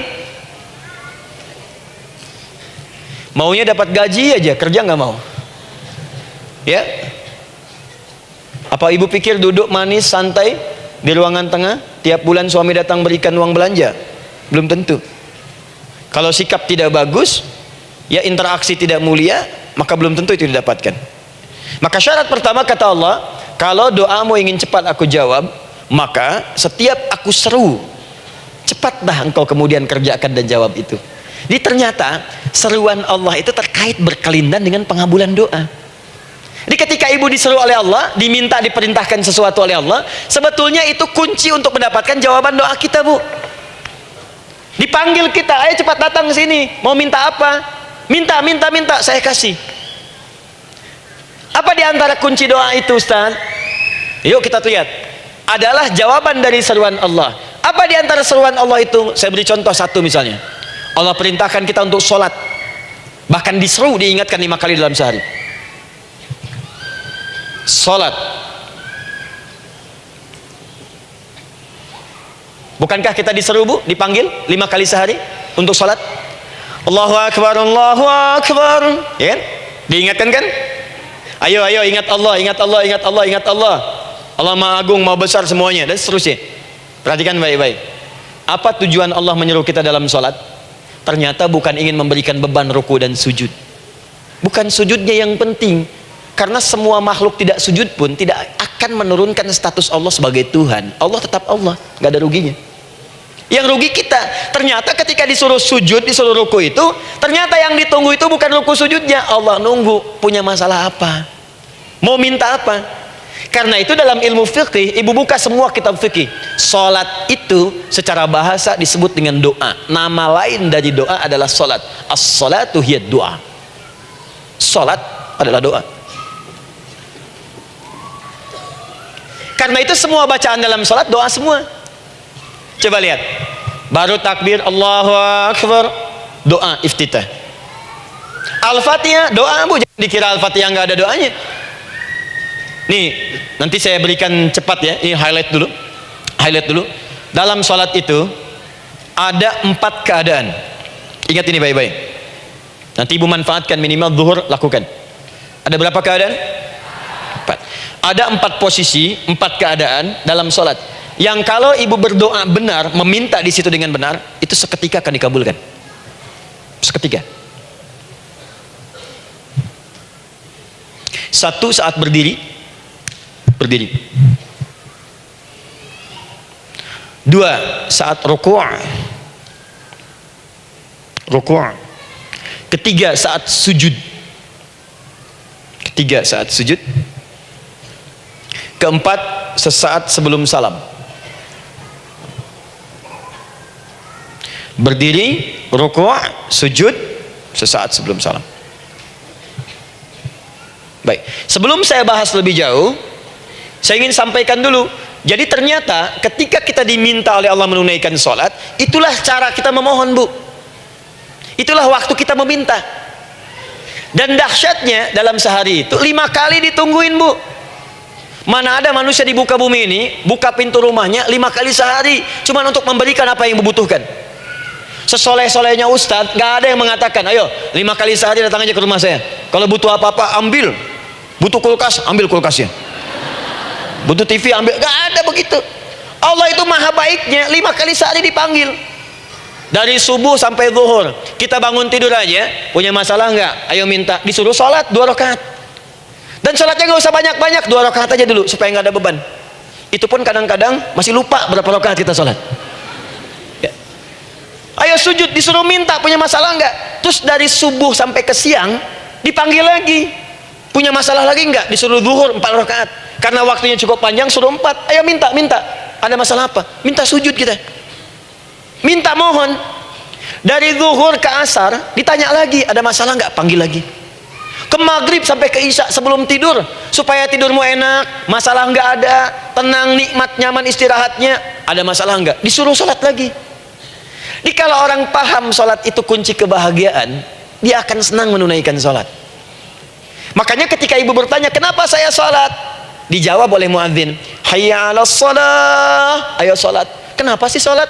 Hayya 'alal falah, yuk bahagia, ayo tenang, yuk dapatkan apa yang kamu inginkan, falah. Jadi kalau orang paham sholat itu menyelesaikan persoalan, tentu orang akan berbondong-bondong semangat untuk menunaikan sholat. Cuman sayang segelintir orang itu menilai sholat sebagai beban. Jadi sebagai kewajiban beban saja, makanya sholatnya nggak nikmat. Korok tadi duhur, ayeuna asar deui. Tuh. Ya bagaimana doanya bisa dijawab? Anda datang pada orang, tapi datangnya dengan marah-marah, datangnya dengan mencelanya. Ya bagaimana dia bisa memberikan kebutuhan Anda? Anda datang pada Allah dengan niat yang tidak ikhlas. Setelah itu kemudian menggunjingkannya, bagaimana bisa dijawab? Tuntutan tinggi, tapi datang tidak membawa prestasi, ya bagaimana bisa diberi? Catat tuh, bikin status. Paham ya? Nah ini bagian pertama. Jadi cara pertama, respon kata Allah, seruan Allah. Rumus pertama sholat. Nah sekarang saya ajarkan lagi. Ini belum selesai nih Bu, ini panjang bahasannya nih. Sampai jam berapa kita? 10 ya? Oh, banyak. Oh, mau sampai jam 5 silahkan, saya jam 10 selesai ya. Lihat sini. Oke, saya punya sekitar 1 jam kurang ke depan. Saya ingin terangkan sedetil-detilnya gitu ya. Dan saya hanya menyampaikan isi Al-Quran. Quran, hadis, Quran, hadis. Sekarang gini, Ustadz saya sekarang paham, sholat berarti kunci untuk menyelesaikan masalah. Di sholat saya akan memohon. Sekarang Ustadz, bagaimana cara saya merespon sholat? Kan kata Allah, saya menyeru, respon gitu kan? Kita dipanggil sholat nih, Allahu Akbar, dipanggil. Bagaimana cara meresponnya? Sebelum minta. Awas, ibu ingin datang mengajukan proposal, datang kepada wali kota, datang kepada gubernur, datang kepada presiden, datang kepada menteri sebelumnya. Bukankah ibu mempersiapkan diri? Penampilan ditata, proposal dibagus-bagusin gitu kan? Yang paling hebat itu kadang-kadang malam-malam latihan depan cermin. Bapak wali kota yang saya hormati,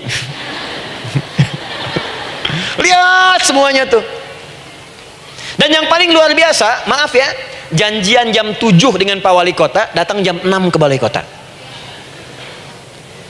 Sekarang ibu punya janji dengan Allah. Janji itu sudah diketahui sebelum pertemuannya. Kalau tidak percaya, 5 waktu ini ibu sudah hafal Bu. Ya, bahkan disuruh ngapalin oleh Allah. Buka Quran surah ke-4, surah ibu, surah mama An-Nisa, ayat 103. Quran surah 4 ayat 103. فَإِذَا قَضَيْتُمُ الصَّلَاةَ فَاذْكُرُوا اللَّهَ قِيَامًا وَقُعُودًا وَعَلَى جُنُوبِكُمْ فَإِذَا اطْمَأْنَنْتُمْ فَأَقِيمُوا الصَّلَاةَ. Lihat ujung ayatnya, lihat ujung ayatnya. Inna الصَّلَاةَ كَانَتْ عَلَى الْمُؤْمِنِينَ كِتَابًا مَوْقُوتًا. Sungguh semua waktu salat itu telah ditetapkan waktunya bagi orang beriman. Itu terjemahan biasa. Kalau terjemahkan pakai ilmu balaghah, sungguh orang beriman itu hafal waktu-waktu salat. Tahu waktunya. Apalagi kalau di waktu itu ibu punya kepentingan, pasti hafal. Kalau ibu benar memprioritaskan sholat dan menilai sholat sebagai solusi hidup, menilai sholat sebagai kebutuhan, ibu pasti akan hafalkan itu Bu. Nih ya, ibu dapat bagian arisan nih bulan ini misalnya, dan memang bagian jatah ibu, demi Allah saya katakan, sebulan sebelumnya ibu sudah hafal tanggalnya kapan. Bahkan di kalender tuh diwarnain. Papa, bagian mama nanti bulan ini. Tuh. Dicatat semua, di tempat siapa, jam berapa, datang dengan penuh keceriaan dan kebanggaan. Luar biasa. Hanya untuk urusan dunia yang itu habis gitu. Jika dia tidak meninggalkan ibu, ibu yang meninggalkan dia duluan.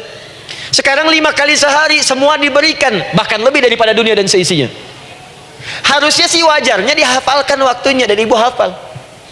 Ayo, subuh jam berapa sekarang? Lihat sini, bukan ke atas. Ditutup tuh. Tuh, sana tuh. Subuh jam berapa? Ayo ngelihat ke sana, 4:43. Zuhur jam berapa?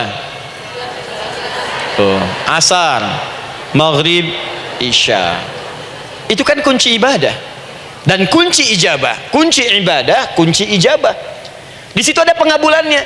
Ini gimana mau minta, waktu permintaannya aja nggak hafal.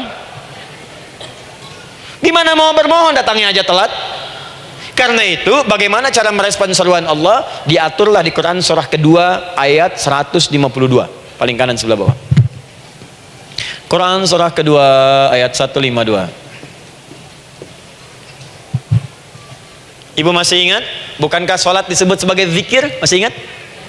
Ya, di surah ke-20 ayat 14. Wa aqimis sholata lidzikri, tunaikan salat sebagai zikir kepadaku. Sekarang lihat ya. Lihat ketentuan Allahnya. Kalau ibu dipanggil untuk salat, dipanggil untuk zikir, cepat respon. Ibu cepat respon, Allah pun akan cepat merespon permintaan ibu. Lihat kalimatnya. Fadhkuruni adzkurkum. Fadhkuruni adzkurkum. Kalian mengingat saya, maka saya pun akan ingat dengan kalian. Kalian zikir kepada saya, ingat saya, kata Allah, maka saya pun akan ingat kalian. Di antara makna zikir, salat. Jikalau ibu salat mengingat Allah dengan cepat, maka Allah pun akan cepat mengingat kita. Contoh.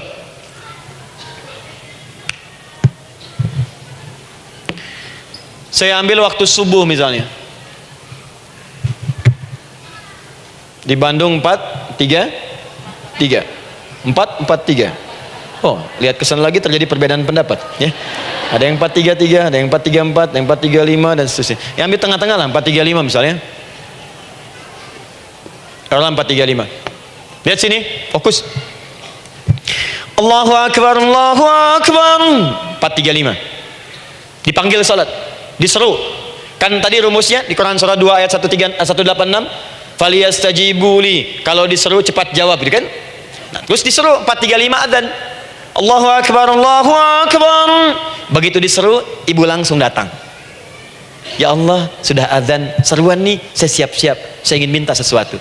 Nah, orang yang datang saat dia diseru Allah, dia pun datang kemudian untuk menyerunya, maka Allah pun akan menjawab apa yang ia mohonkan saat ia bermohon kepadanya. Perhatikan, dipanggil oleh Allah lewat suara muadzin, Allahu Akbar, dia merespon cepat, siap salat. Maka dia pun ketika memanggil Allah, seketika Allah pun akan jawab padanya sesuai dengan kadar responnya. Dipanggil saat itu, dia menjawab, maka Allah pun akan ingat kepadanya hanya saat dia memanggil saja. Di saat panggil, diingat, panggil, diingat. Jelas? Ini yang hebat. Dipanggil 4:35, Allahu Akbar, Allahu Akbar. Dia sudah ingat dari sejak jam 3:45. Dia bangun jam 3. Bisa. Padahal belum dipanggil. Datang. Bahkan Masya Allah, melakukan warming up dulu. Tahajud, istighfar, baca Al-Quran sebelum dipanggil. Masya Allah Bu, ibu mau datang misalnya ke istana, janjian jam 7, datang jam 6. Di situ ibu kerjakan yang baik-baik dulu. Wah, lihat. Terus kelihatan CCTV kan, wah ini orang bagus banget nih, mulia, bagus, sampah diambilin, disapu. Kelihatan. Itu ibu belum datang pun udah dipanggil duluan. Ada orang yang belum dipanggil sudah datang menghadap Allah, tahajud dia, zikir dulu, istighfar dulu. Ini orang, maaf ya, walaupun dia belum memanggil Allah, Allah sudah menyelesaikan semua persoalannya. Di orang-orang yang selalu ingat kepada Allah walaupun Allah dalam waktu tidak memanggilnya, maka Allah akan mengingatnya sekalipun orang ini belum bermohon kepadanya. Maka ibu nanti akan temukan orang-orang yang langsung diselesaikan persoalannya oleh Allah bahkan sebelum dia bermohon kepadanya. Jadi ada orang yang seakan gak punya masalah, Bu. Bukan gak punya masalah, sebab setiap dia punya masalah, masalahnya diringankan oleh Allah. Jadi seakan-akan gak ada beban. Ini indah hidupnya, enak. Butuh sesuatu, sebelum nyari datang. Ada persoalan, senyum dikit, selesai. Orang macet mengeluh, bikin status, dia macet malah senang. Dan hatinya dilapangkan oleh Allah. Bayangkan ada janji rapat jam 9, setengah 9 masih macet. Diprediksi di Google akan sampai 2 jam lagi. Yang lain mengeluh, telepon sana, telepon sini, ini. Dia nggak aja, lapang aja. Alhamdulillah ya Allah, kasih macet. Murotal, saya mau dengerin surah Al-Baqarah. Buka, apalin. Partnernya nelpon. Sampai di mana, akhi? Ini sampai di surah Al-Baqarah ayat 186. Tidak ada yang sia-sia dari Allah. Sabar ya di sana. Ya, atau kita bisa koneksikan dari sini apa yang bisa saya selesaikan sekarang di sini, sehingga sampai sana kita tinggal kesimpulan saja. Tenang hatinya. Gak ada gerasak, gerusuk, gelisah gini, telepon sana sini, klaksonin, dasar lampu merah, lama, birunya sebentar. Padahal biru nggak ada, yang ada hijau kan. Rame. Jadi kalau sudah begitu enak, Bu. Yang perempuan ada di Quran Maryam. Maryam kan perempuan. Dan Maryam itu bukan nabi, bukan rasul, ingin memberikan pesan kepada ibu, perempuan dimanapun, tidak harus jadi nabi supaya doa cepat dikabulkan, tidak harus menjadi rasul. Ini Maryam bukan nabi, bukan rasul, tapi dia ini luar biasa. Sebelum dipanggil udah datang, zikirnya tak terlukiskan, mohon kepada Allahnya luar biasa, menjaga diri dari hal yang dilarang oleh Allah. Apa hasilnya? Sebelum diberikan bahkan oleh pamannya sudah ada kebutuhannya. Quran surah ketiga ayat 37. Kullama dakhala 'alaiha Zakaria al-mihraba wajada 'indaha rizqa. Setiap pamannya mau memberikan kebutuhan Maryam sudah ada di dalamnya, Bu. Sudah ada. Itu luar biasa. Mau makan, makanan ada. Mau anggur, anggur ada. Ya. Wah, itu luar biasa, Bu. Jadi bermohon bahkan sebelum waktunya. Sentuhlah ia tepat di hatimu, maka ia akan jadi milikmu untuk selamanya. Wah. Nah, itu doa tuh. Aduh, mana-mana. Paham? Tuh. Jadi kalau yang standar-standar saja itu biasa. Maka datang sebelum waktunya, datang. Atau datang pas dipanggil, standar. Jadi kalau 4.35 adzan, Allahu Akbar, Allahu Akbar, ibu bangun, siap sholat, siap sholat. Itu standar. Yang dulu bahagia. Naikin lagi levelnya. Yang celaka itu ya ini nih. Dipanggil 4.35, baru bangun 5.34. Sholat subuh belum, nuntutnya udah banyak. Ya Allah, kurang apa lagi aku bermohon kepadamu. Sudah aku meminta sekarang, sholat subuh aja belum. Jadi mana keadilannya? Jadi yang pertama, respon seruan Allah. Disitulah Allah pun akan cepat merespon apa yang kita kemudian butuhkan. Jadi yang pertama lewat sholat ya, Bu ya. Ingat sholat. Dan sholat itu tadi dari 4 posisi saya ajarkan yang pertama saja satu, supaya nggak terlampau panjang ya. Berdiri, Bu. Saya ajarkan satu. Setiap ibu dalam keadaan berdiri dan membaca Al-Fatihah pada kalimat iyyaka na'budu wa iyyaka nasta'in. Ingat, pada kalimat iyyaka na'budu wa iyyaka nasta'in, maka sertakanlah di hati kita apa persoalan yang dirasakan untuk bermohon kepada Allah. Saya ajarkan cepat. Kalau ibu mau belajar lebih detail, ikuti kajian kami di fikih salat, sifat salat Nabi sallallahu alaihi wasallam. Nanti saya terangkan semua dalilnya, insyaallah sepanjang yang saya ketahui. Baik, dasarnya ini, dasarnya Quran surah ketiga ayat 38 sampai 39. Dan dikuatkan nanti di hadis qudsi. Ibu kenal Nabi Zakaria? Ya kenal ya. Ya selamat lah, Bu. Alhamdulillah. Episode ke-15 kenal Nabi Zakaria, luar biasa. Alhamdulillah. Nabi Zakaria punya persoalan, sudah berumah tangga, belum ada keturunan, fisiknya sudah letih, rambutnya sudah memutih, dan mohon maaf istrinya divonis menopause dan mandul secara medis klinis. Apa yang beliau kerjakan? Sholat. Dalam sholatnya bermohon kepada Allah. Perhatikan permohonannya. Qala rabbi habli min ladunka dzurriyyatan thayyibah. Ya hunalika da'a Zakaria rabbah Qala rabbi habli min ladunka dzurriyyatan thayyibah innaka sami'ud du'a. Ya Allah, aku bermohon kepadamu, anugerahkan aku keturunan. Semua mengatakan aku nggak mungkin punya keturunan. Hanya engkau yang tidak punya batas dalam pemberian. Engkau pasti mendengar doa saya. Kalau pada yang maha mendengar tidak mengabulkan juga, lantas kepada siapa lagi aku mesti memohon? Doa ini dipanjatkan oleh beliau dalam keadaan sholat, sedang berdiri dalam sholatnya. Jadi ibu maaf ya, tolong jangan salah berpikir, semua nabi dan rasul, orang soleh sebelumnya itu sholat. Cuma kita lebih sempurna gerakan dan jumlahnya, sempurna. Orang dulu sholat. Nabi Musa sholat, Quran surah 20 ayat 14. Nabi Isa sholat, Quran surah 19 ayat 31 sampai 33. Nabi Ismail sholat, Quran surah 19 ayat ke-55. Semua sholat. Sholat. Nabi Zakaria saat punya masalah sholat. Dalam berdirinya minta dalam sholatnya. Dari mana Ustadz tahunya beliau minta dalam berdiri dalam sholat? Ayat 39 nya baca, Quran surah ketiga ayat 39. Fanadatsul malaika, maka doanya itu dijawab oleh Allah. Datang malaikat menyampaikan jawaban, wa huwa qaimun yusalli fil mihrab. Sedangkan beliau masih berdiri dalam sholatnya di mihrab, masih berdiri dalam sholat. Di dalam sholat itu minta. Makanya semua bacaan sholat itu permintaan isinya, dan dikabulkan oleh Allah. Anallaha yubashshiruka bi Yahya. Allah kasih kabar gembira, engkau akan punya anak, langsung namanya dari Allah Yahya, artinya hidup, yang mustahil menurut manusia. Lahir dari rahim seorang perempuan yang divonis monopos dan mandul menurut medis, kata Allah tidak ada yang mustahil bagiku. Lahir dan hidup dia, Yahya. Kapan terjadinya? Sedang sholat. Kapan saat sholatnya? Berdiri. Nah yang paling menarik bu, umatnya Nabi Muhammad SAW ditunggu oleh Allah 5 kali dalam sehari, dan dimintakan sebelum sholat untuk menyiapkan permohonannya. Maka turunlah Quran surah kedua ayat ke-45. Ibu lihat ayatnya, wasta'inu bis sabri was salah. Bahkan ditegaskan lagi di Quran surah kedua ayat 153, paling kanan sebelah bawah, ya ayyuhalladzina amanu ista'inu bis sabri was salah. Yang pertama nggak pakai panggilan iman, wasta'inu, kata Allah, hei, kalau kamu punya masalah jangan mengeluh, jangan berkeluh kesah, jangan terlampau banyak gelisah, cepat siapkan dirimu untuk menunaikan sholat, siapkan permohonanmu, minta kepada aku lewat sholat.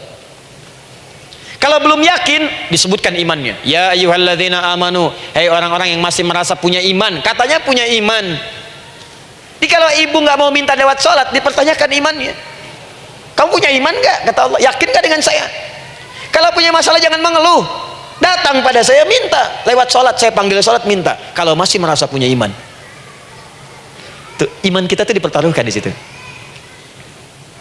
Nah sekarang saya berikan rumus bahasanya. Allah memanggil kita dengan bentuk jama, perintah jama. Wasta'inu, wasta'inu, itu bentuk perintah. Wasta'inu, bentuk perintah.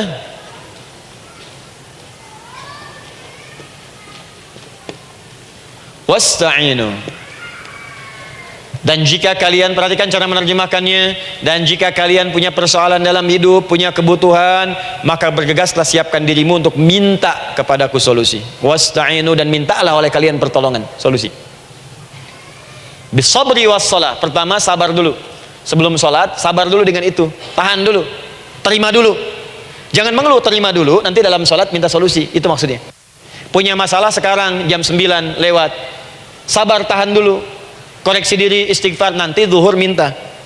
Atau duha sekarang sholat, datang ke masjid, sholat duha minta, tahiyatul masjid minta sekarang, sabar, ini sabar, terima dulu, jangan mengeluh, sabar, ingat, terima, sabar, karena Allah mustahil memberikan ujian masalah kalau kita tidak sanggup menerimanya. La yukallifullahu nafsan illa. Saya sering katakan bu ya, maaf kalau kalimat ini mungkin kurang berkenan, tapi kalimat ini nyata. Kalau ibu sekarang punya masalah seberat apapun, itu artinya hanya ibu yang sanggup untuk menerimanya. Saya tidak. Betul, karena itu persoalan itu dititipkan kepada ibu, bukan kepada seorang bernama Adi Hidayat. Ibu yang dipercaya. Ya ibu dipercaya oleh Allah. Kenapa ibu tidak yakin dengan itu? Karena cuma ibu yang bisa mengatasi. Ibu yang mampu, saya tidak. Karena itu dititipkan pada ibu. kaidahnya la yukallifullahu nafsan illa wus'aha. Allah nggak akan berikan beban ujian masalah kalau dia nggak mampu. Artinya kalau saya nggak mampu, saya nggak dikasih. Ibu mampu, ibu diberi. Jangan mengeluh. Kenapa mesti saya ya Allah? Kamu mampu. Ya Allah, why me? Why not?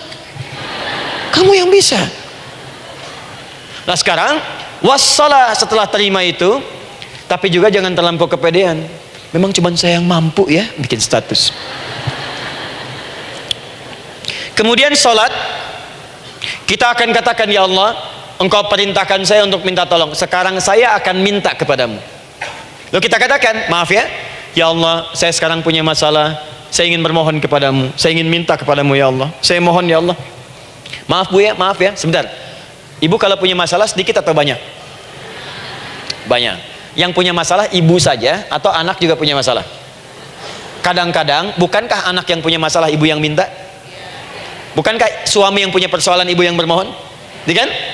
Karena itu, kalau kita ingin memohon kepada Allah dengan persoalan yang kompleks mewakili yang banyak, maka pertama kalimatnya diawali dengan huruf na.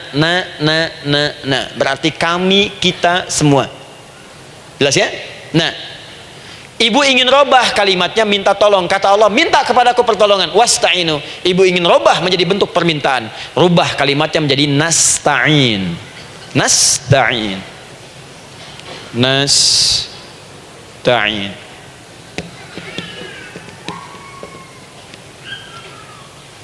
Wasta'inu nasta'in. Minta kepada siapa tadi? Allah. Boleh minta kepada selain Allah? Tidak. Hanya kepada Allah saja? Hanya kepada Allah saja, hanya kepadamu ya Allah, tidak kepada yang lain. Maka kalimatnya menjadi iyyaka. Iyyaka. Hanya kepadamu saja ya Allah. Engkau berjanji kalau ada masalah minta aku berikan. Sekarang hanya kepadamu saja ya Allah aku bermohon. Maka kalimatnya namanya iyyaka nasta'in. Sekarang saya tanya kepada ibu, apakah dalam sholat ibu membaca kalimat iyyaka nasta'in? Tuh. Saya mau tanya, ibu bacanya saat ruku atau saat sujud? Berdiri. Nggak ada orang ruku baca kalimat ini. Allahu Akbar, iyyaka na'budu wa iyyaka nasta'in. Berdiri. Iyyaka na'budu wa sekarang saya bacakan hadis qudsinya, tersambung dari Nabi sallallahu alaihi wasallam. Qala Rasulullah sallallahu alaihi wasallam, qala Allah azza wa jalla. Allah langsung yang berfirman lewat hadis qudsi. Perhatikan bahasanya. Qasamtu shalah baini wa baina abdi. Saya bagi dalam salat itu dua bagian, antara hak aku dan hak hambaku. Wali abdi ma sa'ala. Dan jika benar hambaku menunaikan kewajibannya dengan baik, menjaga hak-hak aku, maka pada saat itu apapun yang dia minta dalam salat aku akan berikan. Apapun. Kapan itu terjadi? Perhatikan kalimatnya. Idza qala al-'abdu, kalau hamba mulai membaca dalam salatnya, alhamdulillahi rabbil alamin. Alhamdulillahi rabbil alamin. Qala Allah azza wa jalla, seketika Allah menjawab, hamadani 'abdi, hambaku sedang memujiku. Ibu ingat baik-baik Bu ya. Ingat baik-baik. Setiap ibu baca Al-Fatihah dalam salat itu Allah memperhatikan dan menjawab bacaan ibu. Tadi masih ingat ketika saya katakan wa idza sa'alaka ibadi anni fa inni qarib, Allah itu dekat. Ya. Wa idza qala al-'abdu ar-rahmanir rahim, kalau hamba melanjutkan ar-rahmanir rahim, qala Allah azza wa jalla, Allah langsung menjawab athna alayya 'abdi, hambaku sedang menyanjungku. Wa idza qala al-'abdu maliki yaumiddin, ketika hamba berkata maliki yaumiddin, qala Allah azza wa jalla, Allah menjawab majjadani 'abdi, hambaku sedang mengagungkanku. Sekarang perhatikan kalimat ini. Wa idza qala al-'abdu, jika seorang hamba berkata iyyaka na'budu wa iyyaka nasta'in, ya Allah, sekarang hamba salat ibadah atas perintahmu, dan hamba minta ya Allah, hamba punya masalah, hamba punya persoalan, dan kau janjikan minta dalam salat. Qala Allah azza wa jalla, Allah jawab, hadza baini wa baina abdi, inilah perjanjian aku dengan hambaku. Wali abdi, kalau hambaku benar salatnya sampai bacaan ini, masalah apapun yang dia minta sekarang aku akan kabulkan. Dalam berdiri. Cuman sayang, kadang-kadang dalam keadaan ini banyak yang tidak minta. Maka caranya saya sampaikan yang pertama, kalau ibu sudah sampai ke bacaan ini, iyyaka na'budu wa iyyaka nasta'in, sertakanlah dalam hati ibu. Enggak usah dilafadzkan. Sertakan ibu punya masalah apa. Atau secara umum minta solusi. Minta. Nabi itu kalau sholat, Nabi SAW kalau sholat, itu kalau baca ayat-ayat Quran, itu seringkali berhenti bu. Sering berhenti. Kalau dalam ayat doa, beliau berhenti, mohonkan dengan baik. Kalau ayat-ayat surga, minta supaya umatnya ke surga. Ayat-ayat neraka, mohon supaya umatnya dibebaskan dari neraka. Minta. Kesaksiannya banyak. Hudzaifah al-Yamani pernah sholat di belakang Nabi, begitu. Abdullah bin Mas'ud radhiyallahu ta'ala anhu sholat di belakang Nabi, begitu. Ubay bin Ka'ab radhiyallahu ta'ala anhu sholat di belakang Nabi, begitu. Di kesaksian mereka sama semua. Makanya seringkali itu nggak sadar, enak sholat dengan Nabi itu. Nyaman. Kalau baca ayat surga seakan-akan pengen cepat ke surga. Kalau baca ayat doa berdoa, jadi nggak sadar. Rakaat pertama 100 ayat aja Al-Baqarah. Ya, kadang-kadang lewat ke Ali Imran. Pernah rekornya 5 juz 4 halaman, An-Nisa ayat 176 baru berhenti. Ya walaupun besoknya nggak pada ikutan lagi. Ya, karena merasa ini kapan rukunya gitu, sekarang atau nanti, sekarang atau nanti. Tapi enak. Nah, saya ajarkan satu hal, kalau kita sampai pada bacaan Al-Fatihah tadi, jeda sejenak bu, rasakan itu, minta. Minta. Setelah itu Allah ajarkan satu lafaz, kalau lafaz ini benar dibacakan oleh ibu, benar dibacakan, maka seketika doa akan dijawab, langsung dikabulkan. Apa bacaan itu? Nanti dalam pelajaran selanjutnya kita akan bahas ya, insya Allah. Masih ada waktu? Oh ya, kalau masih kita bahas ya. Masih. Ada sesi mau jawab pertanyaan dulu, diskusi dulu, atau saya teruskan sebentar? Teruskan ya. Baik, kalau kita sampai jam 10, saya jeda sampai ke 9.45. Jadi 15 menitnya kita bisa diskusi ya. Baik. Apa lafaz yang kita bisa mohonkan? Teruskan ayatnya. Ihdinas siratal mustaqim.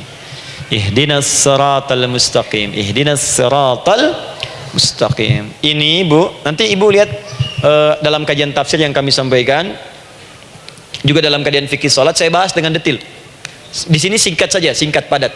Ihdina itu, ya Allah berikan kami hidayah, berikan kami jalan, berikan kami petunjuk, tunjukkan kami jalan yang lurus. Kalimat ihdina asalnya dari kata hidayah. Hidayah, jamaknya hudan. Ihdina, berikan kami hidayah, berikan kami hudan. Kalau tunjukkan kami jalan yang lurus, itu terjemahan Bu. Terjemahan. Kalau ibu ingin makna tafsir per huruf, per kalimat, bahkan per harokat, itu semua ada maknanya. Karena semua kalimat Quran itu mukjizat. Ihdina dari kata hidayah, hudan, berikan kami hidayah. Hidayah dalam bahasa Arab itu banyak maknanya. Bisa solusi dari semua persoalan, bisa jalan menuju kemudahan, bisa kesuksesan, bisa petunjuk, banyak. Kalau dikumpulkan namanya hudan. Hudan. Makanya Al-Quran disebut hudan, karena di Quran ada semua. Solusi ada, petunjuk ada, kemudahan ada. Dzalikal kitabu la raiba fi hudal. Al-Quran hudan. Syahrul Ramadan alladzi unzila fihi al-Quran hudan linnas. Isi Quran semua hudan. Di situ ada solusi, di situ ada petunjuk, di situ ada kemudahan. Kalau kita ingin minta semua itu, kalimatnya dikatakan fi'il amr lit talab, permohonan dalam bentuk kalimat permintaan. Ihdina, berikan kepada kami hudan. Kalau sudah mengatakan ihdina, artinya minta solusi, minta kemudahan, minta petunjuk. Jadi ketika ibu mengucapkan kalimat ihdinas siratal mustaqim, itu artinya ya Allah berikan kepada kami solusi dari masalah yang sedang saya hadapi, berikan petunjuk dari persoalan yang sedang saya jalani, berikan kemudahan ya Allah dari kesulitan yang tengah saya hadapi. As-siratal mustaqim, yang lurus, yang gampang. Karena jalan yang gampang itu lurus, gak berkelok Bu, langsung ke tujuan. Saya mau ke sini jalannya belok-belok, gak langsung, kan gak enak. Ibu mau ke satu undangan, jalannya belok sini, belok sini, belok sini, belok sini, kelokan 9, kelokan 7, kelokan 8, ya kan rasanya berliku. Ibu ingin mendapatkan solusi tapi dilempar-lempar, ke sini dulu berkelok, sini dulu, sini dulu, sini dulu. Kenapa nggak ibu lurus dapatkan langsung? Dalam bahasa Arab, apalagi kalimat yang fasih, mendapatkan sesuatu dengan gampang, dengan mudah. As-siratal mustaqim, lurus ke tujuan, cepat, mudah. Apalagi ke surga nanti, tunjukkan kami jalan yang lurus, yang benar, hak dari Allah dan mudah didapatkan. Itu maksudnya. Dia bukan sekedar tunjukkan jalan yang lurus, solusi yang mudah, yang gampang, yang cepat. Paham di sini ya? Seperti orang-orang dulu mendapatkannya. Siratal ladzina an'amta 'alaihim. Seperti orang dulu mendapatkan semua kenikmatan ketika mereka bermohon kepadamu ya Allah. Siapa mereka? Ada 4 golongan disebutkan di Quran surah keempat ayat 69. Ada para nabi, orang-orang jujur siddiqin, para syuhada dan orang-orang soleh. Ya, wa may yuti'illaha wa rasul fa ulaika ma'al ladzina an'ama Allahu 'alaihim minan nabiyyina was-siddiqina wasyuhada was-shalihin. Para nabi dulu berdoa, ya Allah saya ada masalah, dikabulkan. Kita minta ya Allah sekarang saya berdoa, tolong kabulkan seperti nabi-nabi dulu dikabulkan. Nabi Ayub sakit berdoa dikabulkan, kita sakit dikabulkan. Nabi Ibrahim ada ujian dikabulkan. Nabi Ibrahim punya ujian dengan anak, kita ada ujian dengan anak, minta dikabulkan. Anak-anak berselisih, ada yang dendam, yang iri, seperti anaknya Nabi Yakub. Nabi Yakub berdoa dikabulkan, kita minta dikabulkan. Ada syuhada berdoa dikabulkan, kita minta dikabulkan. Orang soleh berdoa minta dikabulkan, kita minta dikabulkan. Ya Allah, seperti engkau kabulkan doa orang-orang dulu yang melahirkan nikmat, mohon kabulkan kami yang minta sekarang dan mendapatkan kenikmatan itu. Itu maksudnya. Ya, siratal ladzina an'amta 'alaihim. Siapa an'amta 'alaihim di sini? Ulaikal ladzina an'amallahu 'alaihim. Sama persis kalimatnya. Minan nabiyyina was-siddiqina wasyuhada'i was-shalihin. Jadi jangan diartikan sebatas terjemahan. Walaupun di musim haji sekarang itu bisa dipakai. Saya tugas 2010 di Mekah, ada jemaah kesasar, lupa maktab, kemudian ingin balik, nggak tahu jalan, dia ketemu askar nggak bisa bahasa Indonesia, dia nggak bisa bahasa Arab, tapi dia hafal Al-Fatihah. Datang kepada askar, dia tunjukkan gelangnya, Pak, ihdinas siratal mustaqim, tunjukkan saya jalan yang lurus. Bikin gelang. Askar nggak bisa bahasa Indonesia, dikasih bahasa Arab gak paham-paham, tapi askar ini pun cerdas. Dia tunjuk, dia lihat gelangnya, oh maktab sana.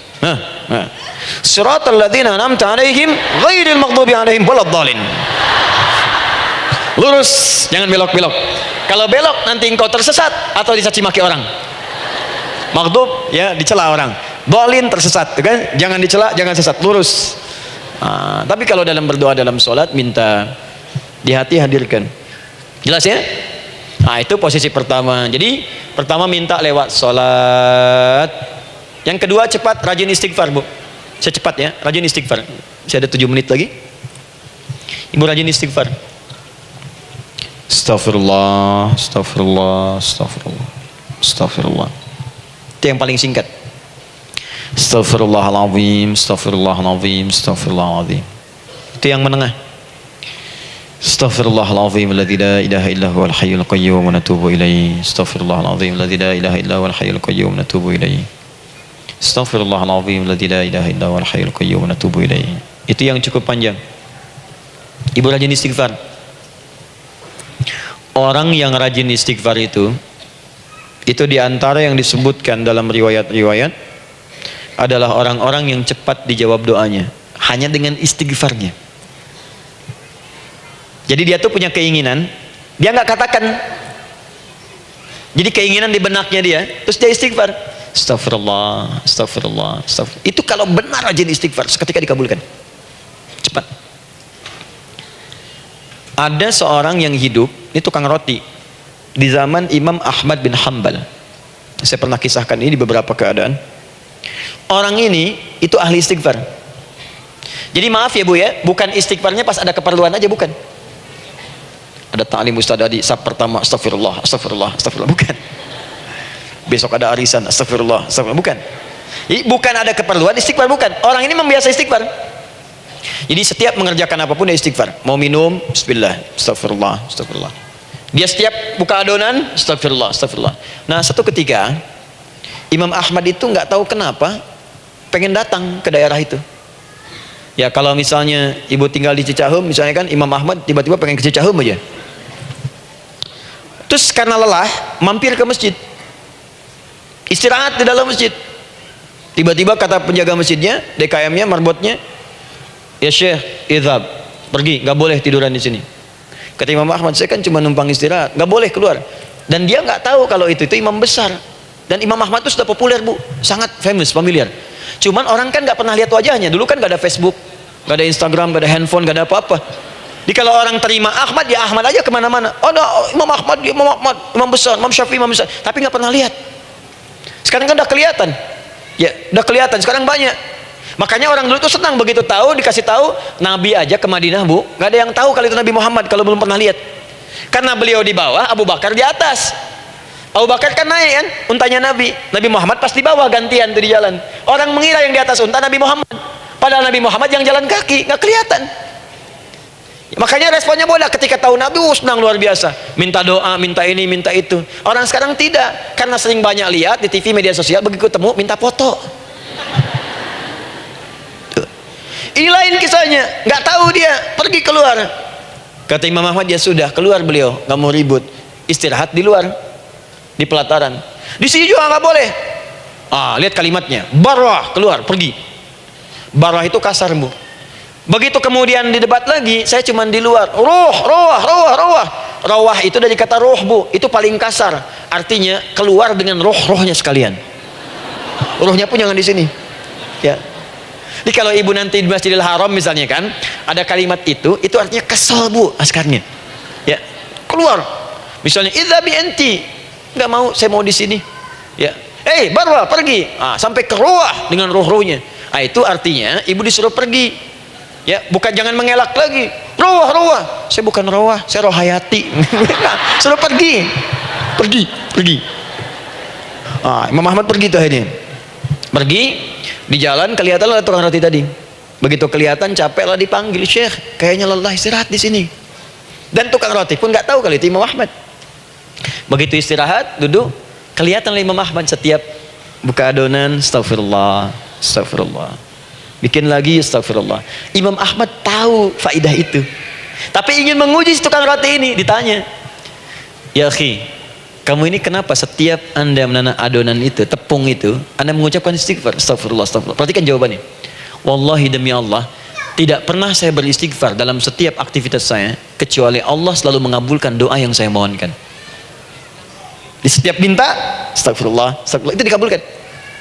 Cuman satu yang sampai sekarang belum terkabul. Apa itu kata Imam Ahmad? Saya ini selalu bermohon kepada Allah, ya Allah, mohon sebelum saya wafat atau setelah ia wafat, pertemukan saya ya Allah dengan Imam Ahmad bin Hambal sebelum saya yang wafat atau wafat Imam Ahmad. Kata Imam Ahmad, astagfirullah, Allahu Akbar. Itu mungkin yang memperjalankan saya kemari. Tiba-tiba pengen ke sini, sampai diusir keluar dari rumah Allah, dari masjid, sampai di sini karena istighfar Anda. Sayalah Imam Ahmad bin Hambal. Astagfirullah. Imam Ahmad ke situ datang.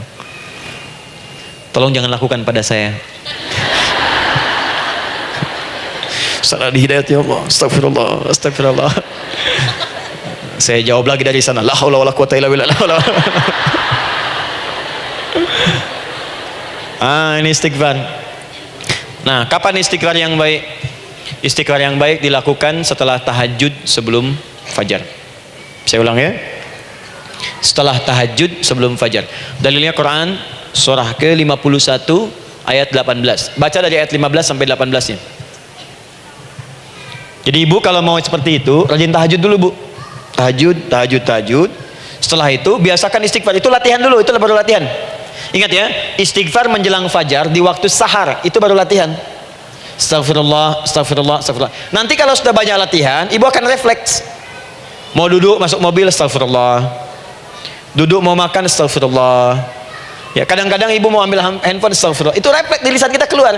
Ahli istighfar itu nggak direncanakan keluar di lisannya. Astagfirullah. Kalau sudah seperti itu, berbahagialah.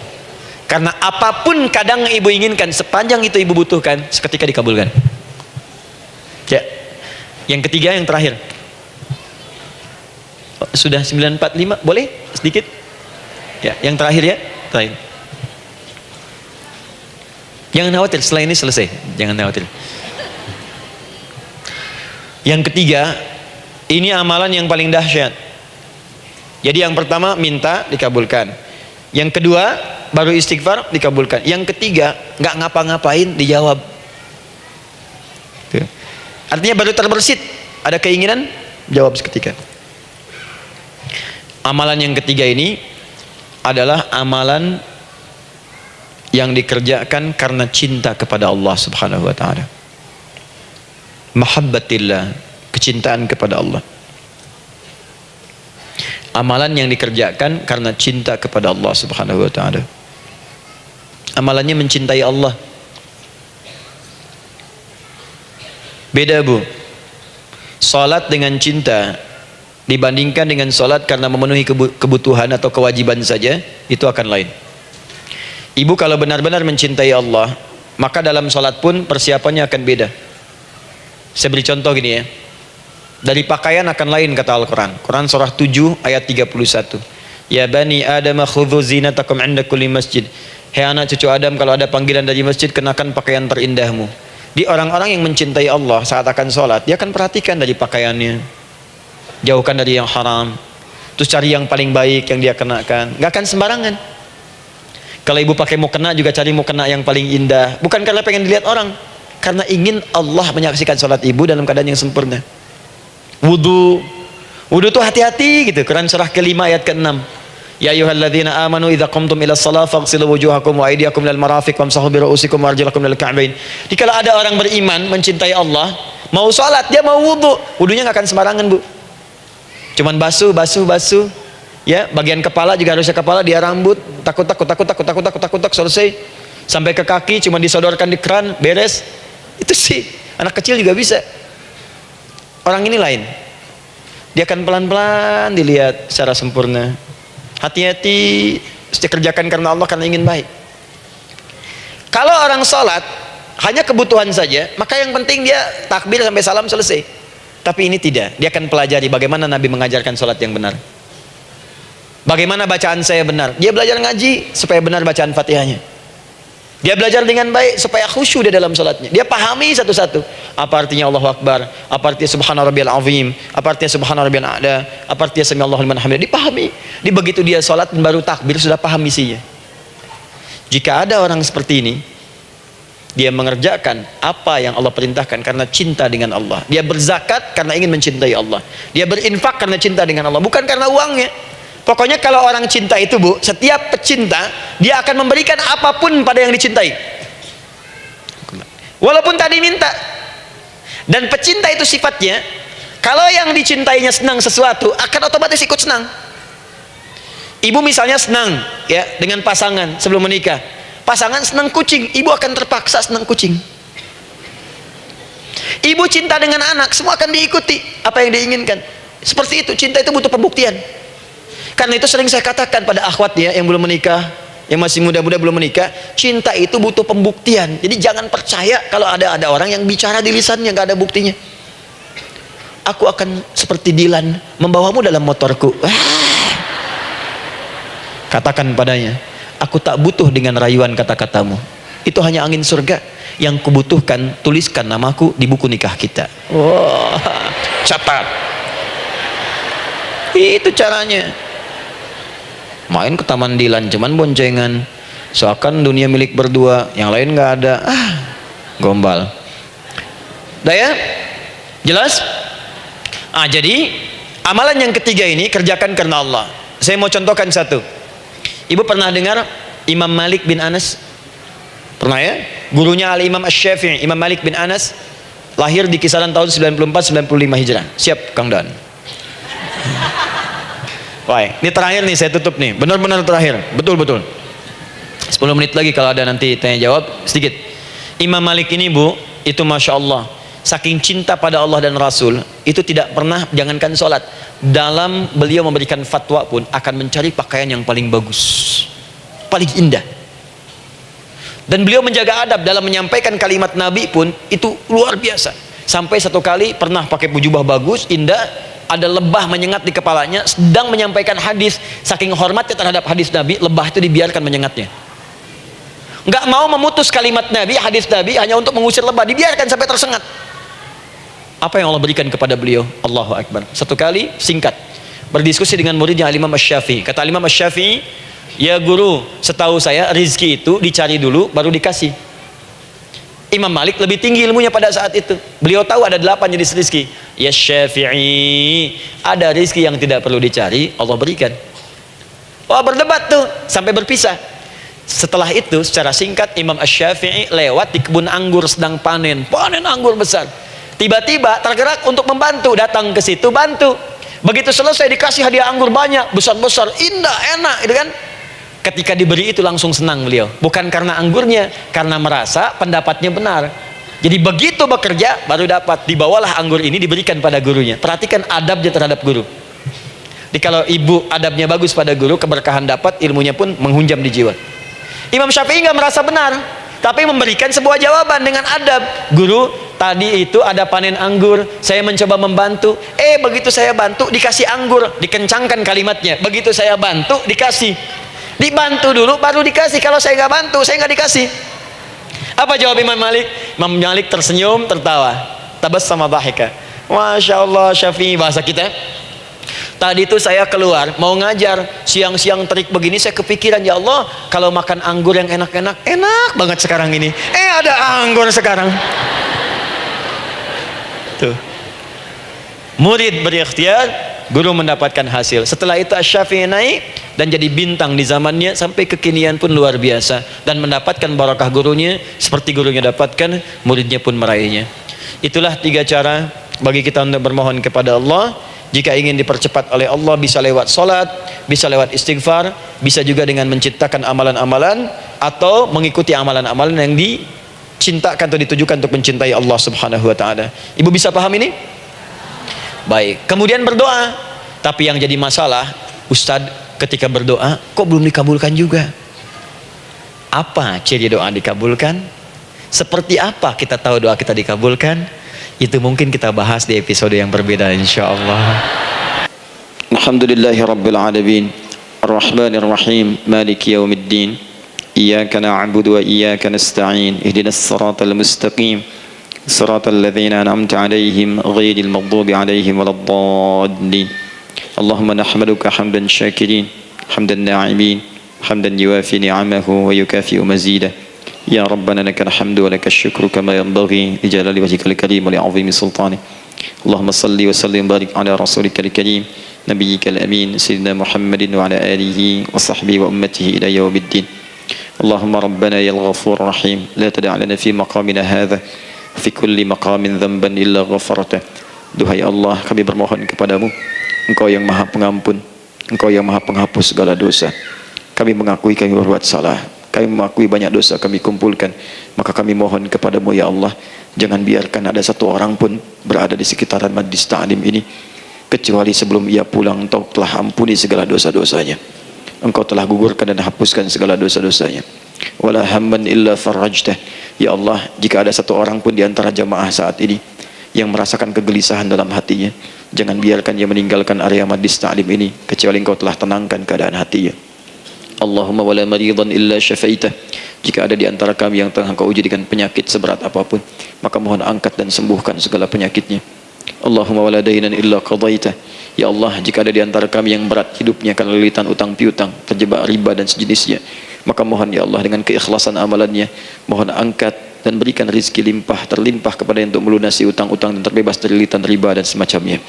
Allahumma ya arhamar rahimin, Allahumma tubna ilaika min kullil ma'asi. Ya Allah, kami ingin memperbaiki diri kami.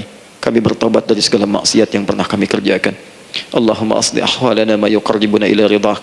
Ya Allah, kami bermohon kepadamu, mulai hari ini mohon bimbing kami untuk memperbaiki diri supaya kami bisa lebih dekat denganmu ya Allah. Allahumma asli azwajana. Ya Allah, kami mohon sayangi dan perbaiki ya Allah akhlak suami-suami kami. Ya Allah, mohon bimbing suami-suami kami jadi suami yang baik, membimbing keluarga menjadi keluarga yang saleh. Allahumma ya Allah, Allahumma arsyad wa aslih ya Allah azwajana, zawjatina. Ya Allah, demikian dengan istri-istri kami ya Allah, jadikan mereka perempuan-perempuan yang salihah, bimbing menjadi ibu-ibu yang baik. Allahumma abnana, auladana, dzurriyyatina. Allahumma aslih lahum ya arhamar rahimin liyakunu salihin, liyakunu su'ada fid dunya wal akhirah. Ya Allah, anak-anak kami, cucu-cucu kami khawatir berpisah dengan mereka di akhirat nanti. Kami mohon ya Allah, jika memang ada maksiat yang mereka kerjakan karena dosa-dosa kami mohon ampun ya Allah. Perbaiki anak-anak kami, bimbing cucu-cucu kami ya Allah, jadikan mereka anak-anak saleh, anak-anak yang bisa memberikan mahkota kepada kami di akhirat ya arhamar rahimin. Kami malu dengan anak orang lain yang telah hafal Al-Quran, kami malu dengan anak orang lain yang telah mampu tahajud, kami malu dengan anak orang lain yang telah bisa membaca Al-Quran dengan baik, sedangkan anak kami masih sibuk dengan dunia ya Allah. Kami takut bila wafat tidak bisa memberikan petunjuk kepada mereka dengan izin-Mu. Allahumma ya arhamar rahimin. Allahumma idza kana hunalika baqiyati ayyamina faj'al baqiyata ayyamina ya Allah hayatan thayyibah. Duhai Allah, kami bermohon kepadamu, jika memang terbentang masa kehidupan bagi kami sampai dengan hari esok, maka mohon jadikan sisa-sisa hidup kami lebih baik daripada hari-hari yang sebelumnya. Wa idza kana hadzal yawm min akhir ayyamina faj'al ya Allah hadzal yawm husnal khatimah. Ya Allah, kami mohon, jika memang hari ini adalah hari terakhir kami hidup dan harus kembali kepadamu untuk wafat, mohon jadikan di hari ini kami husnul khatimah. Allahumma qawwi lisanana ila kulli kalimat at-tauhid la ilaha illallah Muhammadur Rasulullah. Ya Allah, kami mohon, jika kelak kami akan wafat, ringankan lisan kami untuk mengucapkan kalimat tauhid la ilaha illallah Muhammadur Rasulullah. Wa ajib kalimatan bi qawlika ya ayyatuhan nafsul mutmainnah irji'i ila rabbika radiyatan mardiyah fadkhuli fi ibadi wadkhuli jannati. Ya Allah, kami mohon kelak nanti dalam sakaratul maut nanti, jika kami bermohon kepadamu dengan kalimat tauhid la ilaha illallah, mohon jawab kalimat kami ya Allah dengan panggilanmu yang indah. Ya ayyatuhan nafsul mutmainnah, hai jiwa yang sudah tenang, irji'i ila rabbika radiyatan mardiyah, hai cepat pulang menghadap kepada Rabbmu, hai cepat pulang menghadap kepada Rabbmu, hai cepat pulang menghadap kepada Rabbmu. Aku ridha dengan semua amalmu, engkau pun akan ridha dengan semua pemberianku. Adkhuli fi ibadi wadkhuli jannati, engkau aku masukkan dalam golongan hambaku, aku siapkan surga untuk menyambutmu. Allahumma ishtaqna bi Rasulillah sallallahu alaihi wasallam. Ya Allah, kami rindu sekali dengan Rasulullah sallallahu alaihi wasallam. Lam na'ish ma'ahu fil hayat wa lam narahu fil manam. Kami belum pernah hidup bersama beliau di dunia, tidak mampu menatapnya di alam mimpi. Maka mohon ya Allah, jangan biarkan kami berpisah dengan Rasulullah di akhirat nanti ya Rabbal Alamin. Jumpakan kami dengan Rasulullah di taman Firdausmu yang paling indah. Allahumma ya arhamar rahimin.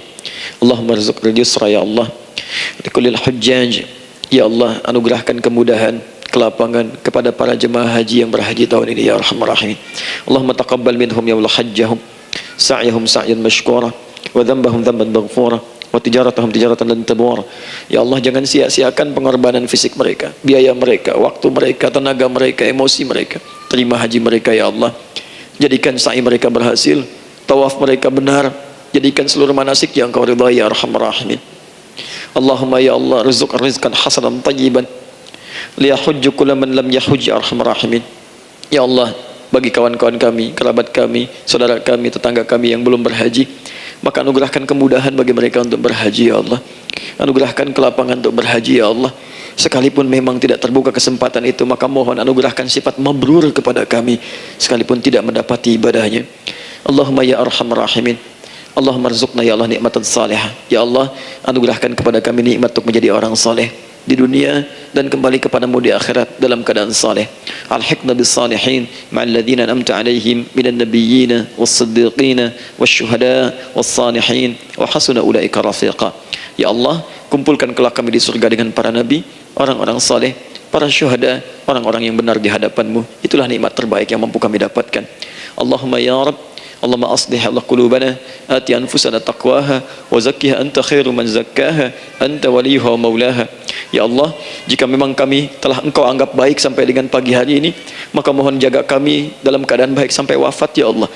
Berikan kami kekuatan untuk istiqamah, jauhkan kami dari pengaruh nafsu ya arhamar rahimin.